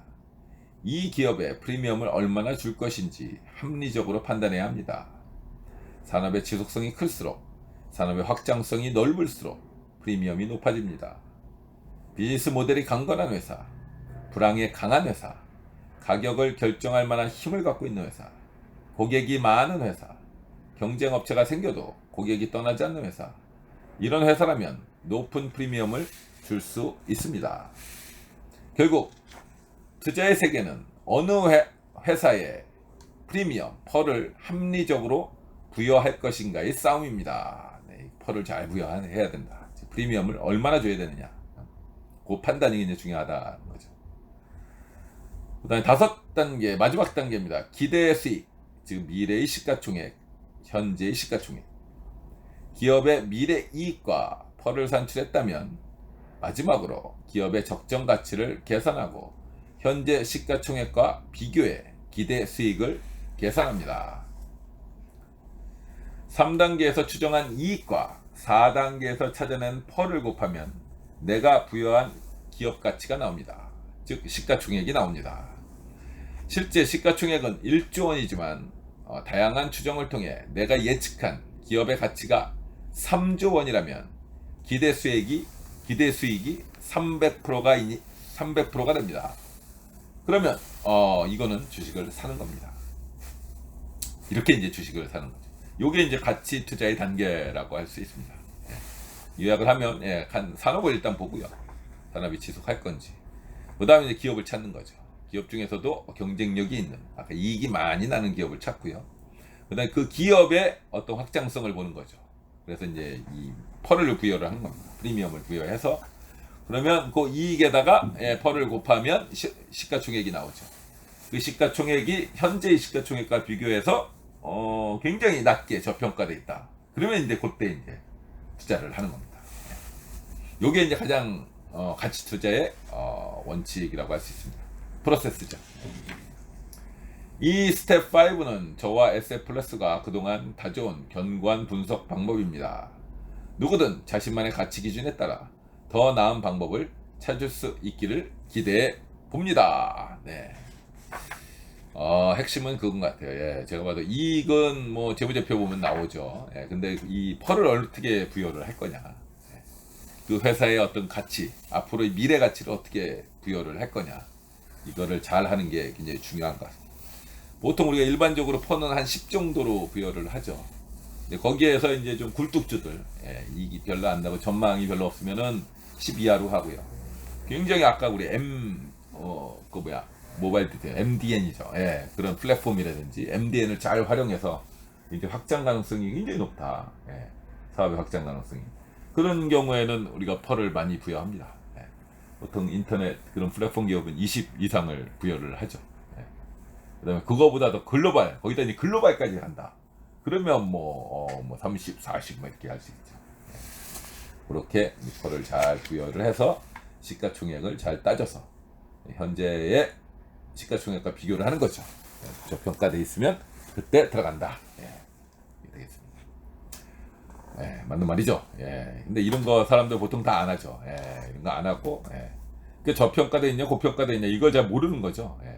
그 남들이 이거 잘 될 것 같아. 그러면 그냥 따라갈 뿐이지 이런 단계를 거쳐서 기업 가치를 평가를 하지 않죠. 그것을 이제 얘기하고 계십니다, 우리 회장님이. 네, 마지막입니다. 이제 8번째 원칙입니다. 이런 비즈니스 모델에 투자하라. 비즈니스 모델 나왔습니다. 어떤 종목을 살까가 아닌 어떤 형태의 비즈니스 모델에 투자할 것인가를 고민해야 합니다. 전자는 투기, 후자는 투자입니다. 이 비즈니스 모델의 중요성을 얘기하고 있습니다.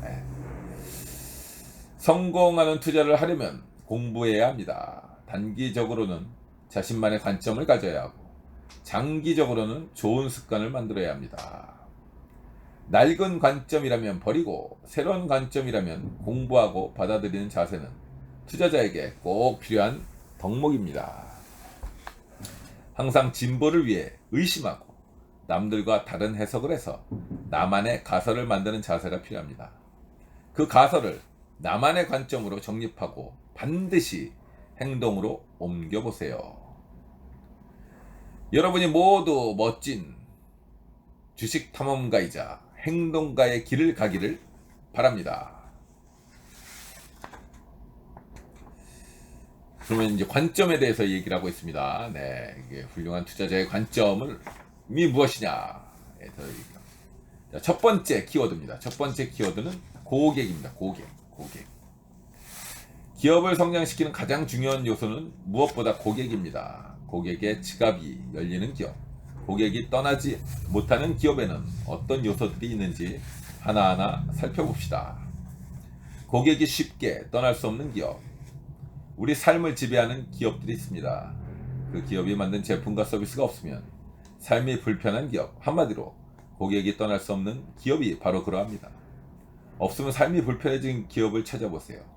아침에 눈을 뜨면 우리는 제일 먼저 무엇을 찾을까요? 가장 많이 떠올리만 하는 것이 스마트폰일 겁니다. 스마트폰을 켜서 무엇을 보나요? 아침부터 밤까지 내가 손에 쥐고 눈으로 보고 경험하는 것은 무엇인가요? 고객이 떠날 수 없는 기업의 대표적인 예가 바로 애플입니다. 그렇죠? 예, 우리가 스마트폰 없는 삶을 생각할 수가 없죠. 예. 그 대명사가 이제 애플이고요. 그렇기 때문에 또 삼성전자도 중요하죠. 예. 애플이 구축해 놓은 생태계에 한번 발을 들이면 이를 떠나기가 쉽지 않습니다. 다른 말로 전환 비용이 높다는 의미입니다. 이런 기업에는 펄을 높게 부여하는 거죠. 예, 이게 변동성과 예측성, 지속성에 높은 프리미엄을 부여할 수 있습니다. 높은 펄을 부여할 수 있다. 저는 이렇게 고객이 떠나기 힘든 기업을 좋아합니다. 그래서 애플은 이제 퍼가 한 30 정도 되죠. 예, 30 정도. 보통은 한 10 정도밖에 안 되는데요. 예. 고객이 늘수록 고객이 좋아하는 기업. 예, 고객이 늘수록 고객이 좋아하는 기업. 고객 유입이 많은 기업의 주주는 행복할 수밖에 없습니다. 유튜브, 쿠팡, 아마존, 네이버, 카카오 같은 기업들이 고객이 늘수록 고객이 좋아하는 기업들입니다.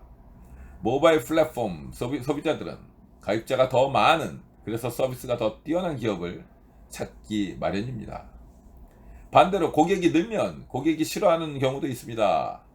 피트니스 센터가 그렇습니다. 이용하는 사람이 많아지면 런닝머신을 한번 타려고 해도 줄을 서서 기다려야 하기 때문입니다. 골프장이나 PC방도 같은 것이죠. 예. 그렇습니다. 예. 유튜브나 카카오 같은 모바일 플랫폼 기업들은 그렇지가 않습니다. 이익의 질 중 확장성이 무한하기 때문입니다. 고객이 늘수록 고객이 좋아하고 고객이 느는 속도가 기하급수적인 그런 기업에 반드시 주목해야 합니다. 전 세계 인구가 유튜브를 보는 시간이 하루에 10억 시간 이상이라고 합니다. 요즘은 검색도 유튜브로 해서 검색 엔진 서비스 순위도 구글 다음이 유튜브입니다. 제가 봐도 그런 것 같아요. 예, 제가 봐도 검색도 유튜브에서 상당히 많이 합니다. 예. 거기 엄청난 양이 있으니까 웬만하면 또 다 걸립니다. 예. 그다음에 또 이게 글을 읽는 것보다 이 동영상이 편하기 때문에 예. 구글 검색도 하지만 요즘엔 진짜 유튜브 검색 정말 많이 하는 것 같습니다. 유튜브의 확장성은 스노우볼 효과를 떠올리게 합니다. 유튜브로 좋아하는 가수의 노래를 듣다 보면 비슷한 유형의 다른 가수들의 노래까지 듣게 되고, 그러다 보면 한두 시간이 훌쩍 지나가는 경험을 많이 해봤을 겁니다. 5분 보려고 들어간 유튜브에서 몇 시간을 쓰게 되는 것이죠. 예, 고객을 완전히 잡아놓는 거죠. 예, 다 공감하실 겁니다. 예. 요게 이제 AI가 지금 하고 있죠. 예. 분석을 해서 이 사람이 어떤 취향의 영상을 좋아한다, 노래를 좋아한다, 다 AI가 판단해가지고 비슷한 거 계속 틀어주는 거죠. 예.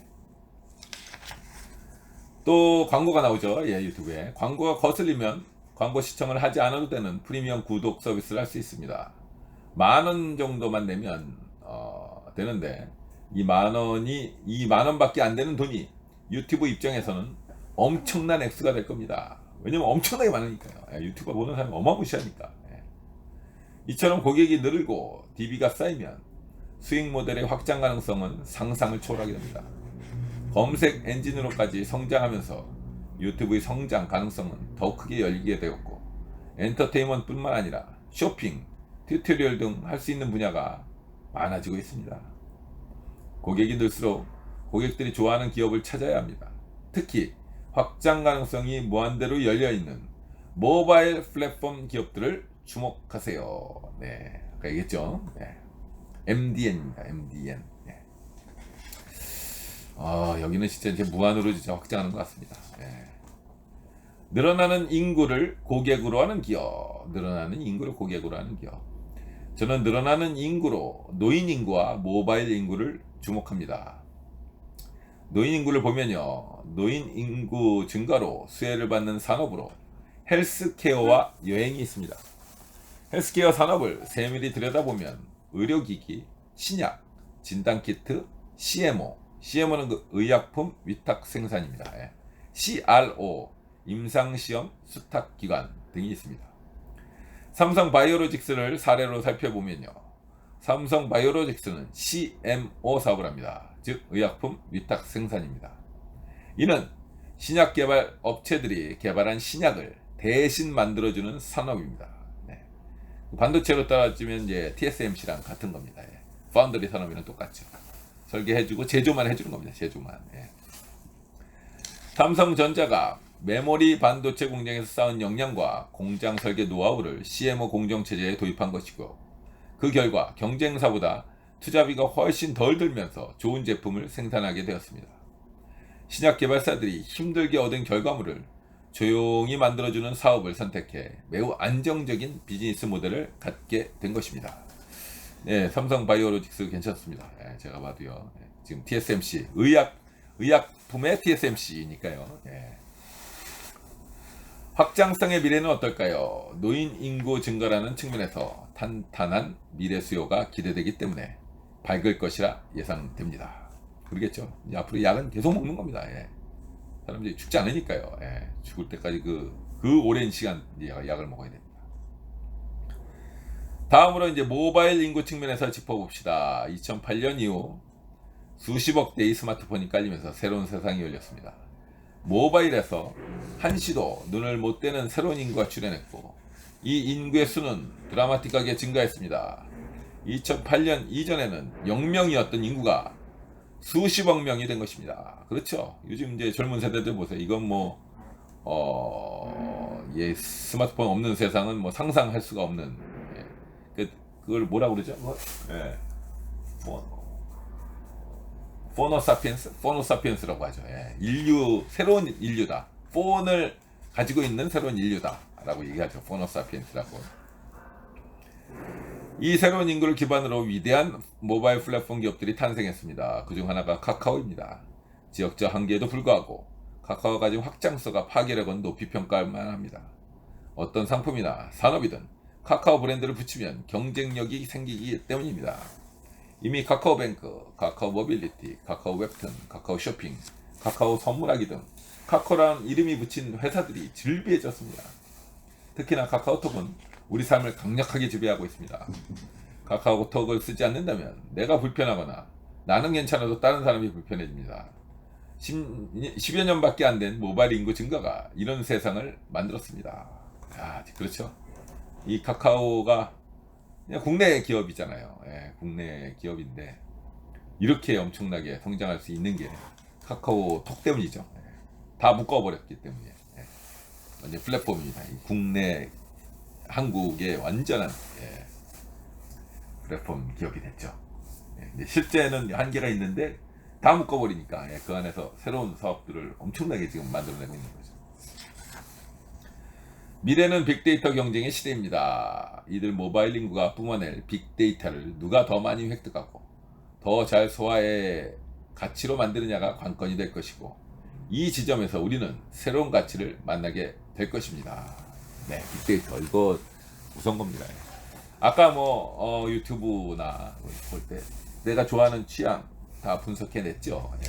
그다음 빅데이터가 있기 때문에, 그러니까 내가 뭘 보고 있다는 그 데이터가 다 입력되기 때문에, 이 카카오도 무서운 게 막말로 우리가 지금 카카오톡으로 엄청나게 많은 내 정보를 흘리고 있잖아요. 내 친구가 누구, 생일이 누구, 뭐 사진부터 해가지고요. 이거를 이 빅데이터들이 모여가지고 분석을 하면 나라라는 사람을 정의하는데 나보다 더 잘 정의를 할 겁니다. 예. 나라는 사람이 이런 사람이라는 거를 더 정확하게 판단을 할 겁니다. 예. 그게 이제 빅데이터의 힘입니다. 어떻게 보면 좀 무섭죠. 예, 굉장히 무서워집니다. 예. 진짜 나를 분석하면요 다 있을 겁니다. 예. 완벽하게 과거부터 앞으로 미래까지 다 해석이 될 겁니다. 두 번째 키워드 삶입니다. 삶.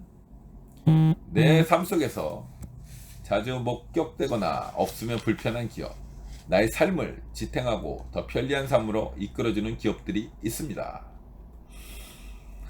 좋은 사례가 쿠팡입니다. 쿠팡은 제가 중요시하는 이익의 양과 질을 모두 잡고 있는 기업입니다. 저는 특히 이익의 질 중에 확장성에 주목합니다. 쿠팡의 제품과 서비스의 확장은 관련 업계에서 독보적입니다. 쿠팡은 가공품 위주의 판매로 시작했지만 물류 인프라와 콜드체인 시스템 구축 덕분에 신선식품 시장으로 빠르게 침투해 들어가고 있습니다. 이젠 쿠팡에 없는 물건을 찾기가 힘들 정도입니다. 최근 1, 2년 전부터 음식 배달 플랫폼 쿠팡 이츠와 OTT 플랫폼인 쿠팡 플레이로 영토를 더욱 확장해가고 있습니다. 쿠팡은 제가 볼 때는 미국의 아마존 그 모델을 따라가고 있죠. 다 잡겠다. 유통 시스템을 한번 다 잡아보겠다. 그런 것 같습니다. 엄청나게 지금 투자하고 있죠.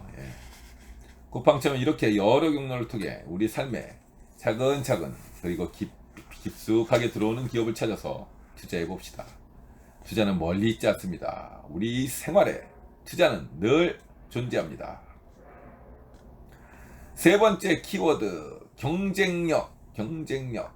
기업이 고객을 사로잡고 고객의 삶에 깊숙하게 침투했다면 그 다음은 살아남는 것입니다.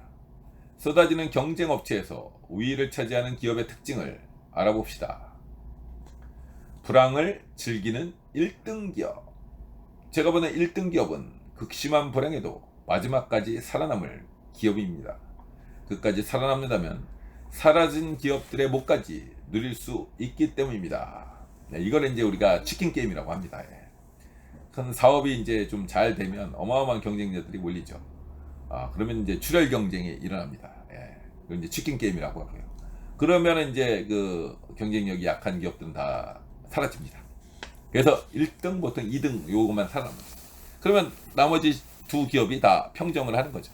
특히 1등 기업은 다 먹습니다. 삼성전자가 그랬고 예전에 그 메모리 같은 경우 엄청나게 많았거든요.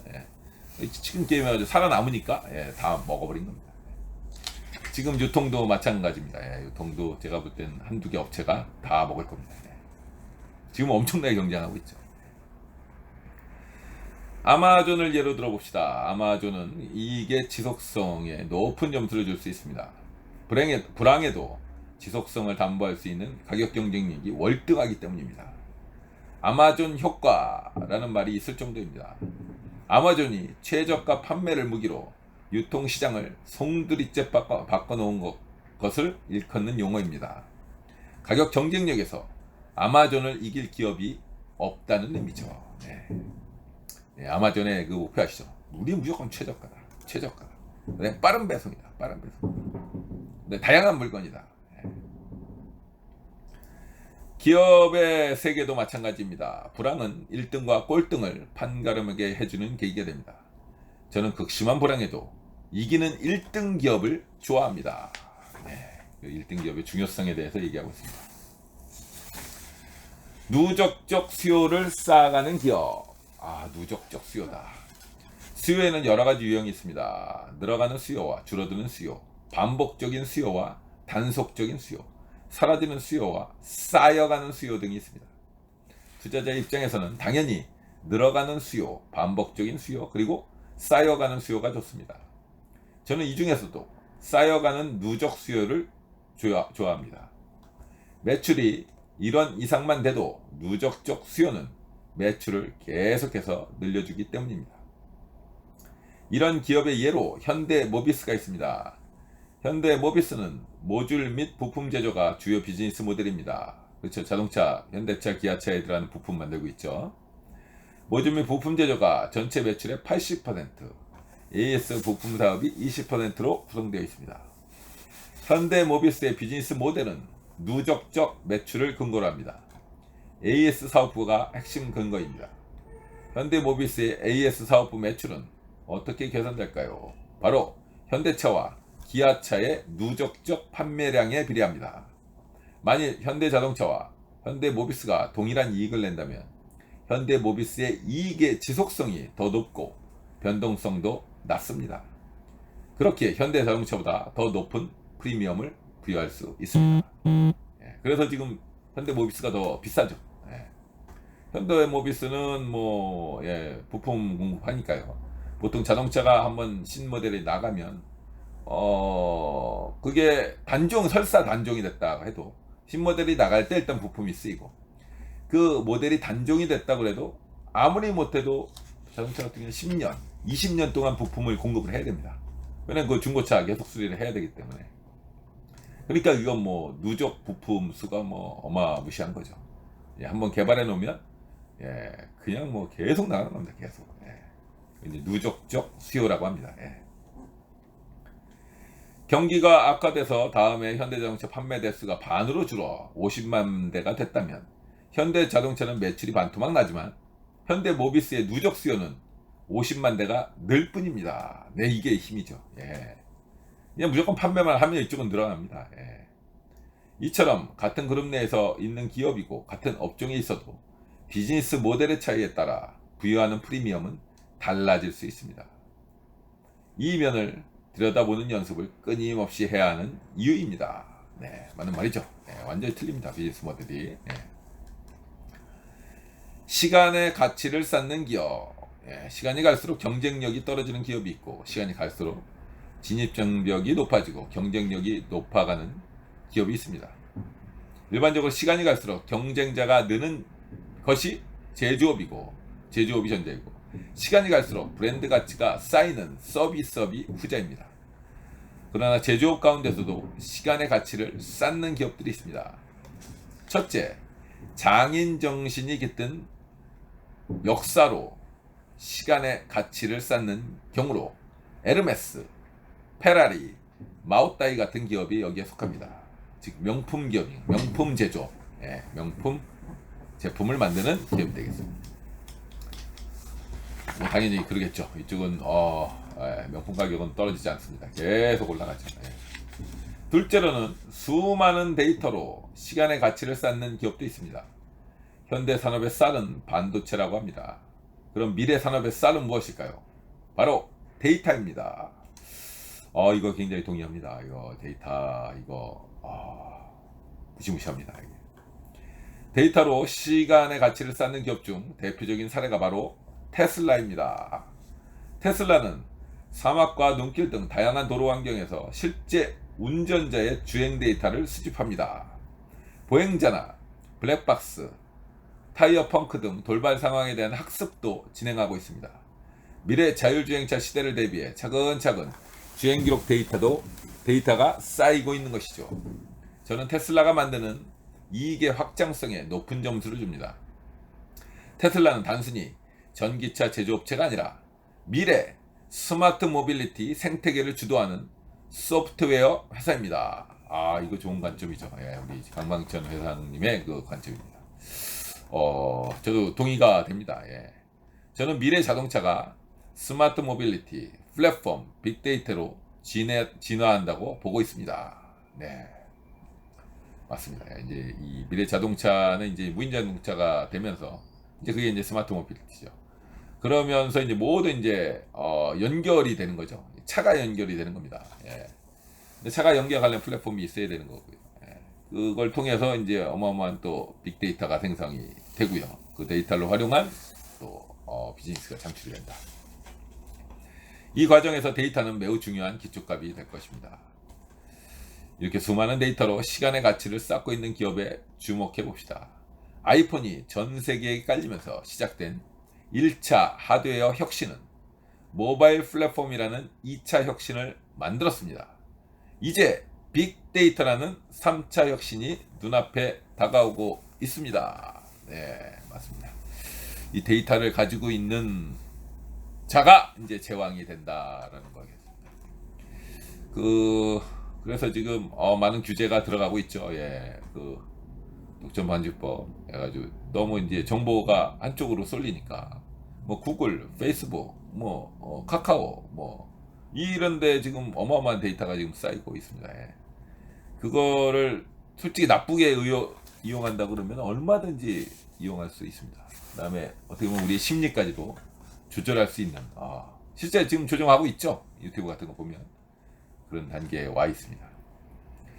이 국가적인 관점에서도 그렇죠. 지금 이게 전제주의 국가, 사회주의 국가가 원래는 망가져야 되는데 이거가 지금 영속하리라. 그 이유가 뭐냐면 이 빅데이터 때문입니다. 이게 지금 데이터가 모이고 있죠. 예, 그다음에 처리하는 속도가 엄청나게 빨라졌습니다. 예, 그 AI 능력 때문에요. 그래서 중앙 통제가 지금 점점 가능하게 돼가고 있죠. 그걸 이제 우리가 유발 하라리 님이 얘기하는 그 디지털 독재입니다. 디지털 독재. 그런 시대가 올 수 있다. 근데 중국은 실제 지금 그렇게 하고 있죠. 예. 중앙에서 지금 모든 데이터를 해서 지금 막 검색도 다 하고 있고요. 사람 검색 다 하고요. 사람 인식 다 해가지고요. 막 하고 있죠. 진짜 눈앞에 와 있습니다. 그런 건 좀 걱정스러운 면도 있습니다. 네, 멋진 자회사를 보석처럼 품고 있는 기업.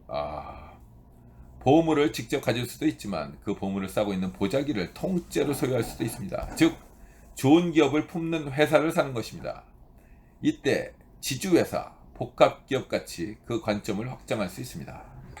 지주회사가 그렇고요. 복합기업이 그렇습니다. 키움증권을 품고 있는 다우기술이 이런 회사의 예입니다. 네, 키움증권을 품고 있는 다우기술, 이제 복합기업이라고 하죠. 키움증권을 50%의 주물 가지고 있죠. 키움증권 시가총액으로 보니 3조 6천억 정도입니다. 여기에 더 파고드니 키움증권의 지분을 절반 가까이 보유한 다우기술이라는 회사가 있습니다. 다우기술은 또 이게 상장이 되어 있는데 시가총액이 1조 2천억 정도 됩니다. 키움증권을 보유한 가치가 반이니까 1조 8천억 정도와 비교하면 이건 너무 싼 거죠. 시가총액이 나름대로 비즈니스를 하는데, 다우기술의 원래 그 비즈니스 모델은 IT 기업으로 재투자도 거의 없이 매출 3천억에 영업이익이 평균 500억 정도로 꾸준히 내고 있습니다. 가만 보니 그 키움증권을 보유하고 있지 않아도 괜찮은 기업인데 이처럼 좋은 회사를 가지고 있는 거죠. 그러니까 보석을 갖고 있는 보자기 같은 회사, 이런 비즈니스 모델을 가지고 있다면 보물에 감싸고 있는 이런 회사는 황금알을 낳는 거위일 수도 있습니다. 맞습니다. 지주회사도죠. 지주회사 우리나라 좀 저평가가 많이 지금 돼 있다고 하죠. 가지고 있는 그 주식 가격만 해도 어마무시한데 지금 워낙 저평가돼 있다 이렇게 얘기하고 있습니다. 그것도 제가 봐도 평가를 이 코리아 디스카운트를 넘어서 디스카운트가 해결되면 평가를 받을 것 같긴 합니다. 네 번째 키워드입니다. 네 번째 키워드는 경험이다. 경험. 고객에게 다른 곳에서 할 수 없는 경험을 제공하는 회사를 찾아야 한다. 소비의 끝단을 장악하고 있는 기업. 부자가 되면 다른 사람들은 갖기 힘든 최고의 것을 갖고 싶어 합니다. 남들이 할 수 없는 특별한 경험도 원하죠. 이런 소비의 끝단에 있는 산업이 바로 루이비통, 샤넬, 에르메스와 같은 고가의 명품 산업입니다. 자동차로 치면 벤츠, 페라리, 람보르기니가 소득의 끝단을 장악하고 있는 기업이라 할 수 있습니다. 이런 기업들은 계속 간다. 왜냐하면 이 돈을 가지고 있는 부자들의 경험의 욕구를 만족시키고 있기 때문입니다. 경기가 나빠지면 명품 소비가 줄지 않느냐고 생각할 수도 있습니다. 약간의 영향을 받을 수 있겠지만 저는 타격을 받지 않는다고 봅니다.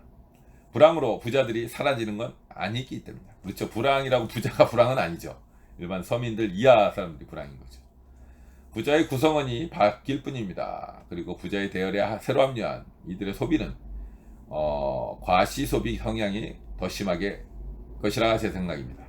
부자들의 소비 욕구는 영원히 변하지 않습니다. 그렇죠. 맞습니다. 소유의 소비에서 경험의 소비로 이동하는 기업. 소유에서 경험의 소비. 돈이 많아지고 하고 싶은 게 무엇일까요? 돈이 많아지면 하고 싶은 게 무엇일까요? 첫 번째는 이제 사고 싶은 것을 마음껏 사고 가고 싶은 것을 원 없이 가는 것입니다. 즉 소유의 소비와 경험의 소비로 말할 수 있습니다. 여기서 소유의 소비는 구매이고 경험의 소비는 여행입니다. 그렇죠. 이제 여행의 중요성이 나오죠. 그리고 여행을 하더라도 더 안락하고 특별한 것을 원하지 않을까요? 저는 이런 상상을 통해 크루즈 여행이 바로 그런 소비의 끝단이라고 생각합니다. 누구나 한 번쯤은 크루즈를 타고 범나게 세계 일주하는 것을 꿈꿔봤을 것입니다. 대표적인 크루즈 회사가 카니발 코퍼레이션이 있습니다. 죄송합니다. 1972년에 설립된 전 세계 크루즈 여행의 1등 기업입니다. 저도 오늘 처음 들어봤습니다. 카니발 코퍼레이션. 저는 이 기업의 이익의 확장성과 지속성에 관심을 두고 분석합니다. 늘어나는 노인 인구와 재소비하는 수요를 주목하기 때문입니다. 다섯 번째 키워드 리더입니다. 리더. 예. 마지막으로 제가 좋아하는 기업은 유능한 리더가 있는 기업입니다. 기업의 세계에서 리더의 가치는 최상위를 점한다고 해도 과언이 아닙니다. 기업의 성장은 현재 재무제표보다 미래의 좋은 재무제표를 만들어내는 것에 달려 있는데 그 가능성의 끝에는 결국 리더가 있기 때문입니다.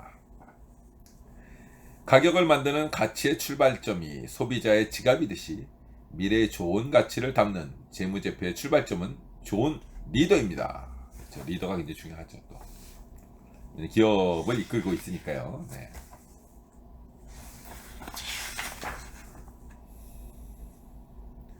하루가 다르게 변하는 게 세상에서 리더의 능력은 갈수록 더 중요해질 전망입니다. 그럼 어떤 리더가 유능한 리더일까요? 바로 미래시장을 읽어내는 통찰력을 갖추고 미래시장을 엮어낼 힘을 내부 DNA에서 찾거나 외부에서 획득하는 추진력이 있고 극한의 상황에서도 위기를 기회로 만드는 극복 정신이 있는 리더입니다. 애플을 탄생시킨 스티브 잡스를 떠올려 봅시다. 그는 스마트폰 이전에 누구도 상상할 수 없던 개인용 컴퓨터, PC 시장을 일찌감치 내려다본 통찰력을 갖춘 인물입니다. 물론 그 통찰력으로 스마트폰이라는 것도 만들었죠. 빌 게이츠도 통찰력과 추진력은 대단합니다. 또한 디즈니의 로버트 밥 아이거도 쇠락하는 디즈니를 M&A와 디즈니 플러스라는 OTT 사업을 추진을 통해 혁신 기업으로 만든 리더입니다. 아이거는 내부 콘텐츠의 자원이 강력한 지적 재산권임을 알고 있었습니다. 그래서 픽사, 마블 등을 연달아서 인수해서 콘텐츠 플랫폼을 구축했던 것이죠. 네, 그게 이제 리더의 역할이 되겠습니다. 네, 네, 드디어 마쳤습니다. 긴 시간이었고요. 마지막으로 요약 한번 해보기로 하겠습니다. 우리 강방천 선생님이 말하시는 투자 원칙 8가지가 되겠습니다. 첫 번째, 위대한 기업의 동반자가 되어라. 두 번째, 기업의 가치에 투자하라. 세 번째, 상식에서 출발하고 해석으로 발전시켜라. 네 번째, 모든 투자는 결국 관점이 무익이다. 다섯 번째, 삶과 소비를 파고들어라. 여섯 번째, 기업의 가치는 움직이는 것이다. 일곱 번째, 이익의 양이 아니라 이익의 질에 주목하라. 여덟 번째, 이런 비즈니스 모델에 투자하라. 네, 여덟 가지 마쳤습니다. 정말 그 유익한 내용이었고요. 가장 제가 마음에 와닿는 게 위대한 기업의 동반자가 되라. 그래서 좋은 기업을 선택해라. 좋은 기업을 선택해서 오래 함께 동반자로서 함께 해라. 이런 말이 굉장히 마음에 와닿습니다. 네, 여러분들도요. 자본주의 사회니까요. 어쩔 수 없이 우리가 잘 살아남을 수 있으려면 자본가가 돼야 됩니다. 자본가 별게 아니라요. 지금 이제 이런 주식 투자를 해서 좋은 기업에 같은 동반자가 되는 거죠. 주주가 되는 겁니다. 그래서 그 기업이 열심히 일해서 그 이익을 배당을 받아서 내가 투자한 거에 대한 이 공유를 실현하는 거죠. 공유가 되는 겁니다. 그래서 편안한 노후를 맞고 편안한 삶을 영위하면 좋겠다는 그런 생각이 듭니다. 결론적으로 하여튼 투자는 반드시 해야 될 것 같습니다. 여러분들 투자 없이 씨를 뿌리는 거 없이 우리가 결실을 기대할 수는 없으니까요. 그래서 이 자본 투자, 주식에 대한 투자 좀 잘 생각해가지고요. 좀 더 행복한 삶이 미래에 만들어지기를 바라는 마음이 큽니다. 네, 이것으로 마치겠습니다. 라차차 화이팅 신바람 이박사였습니다.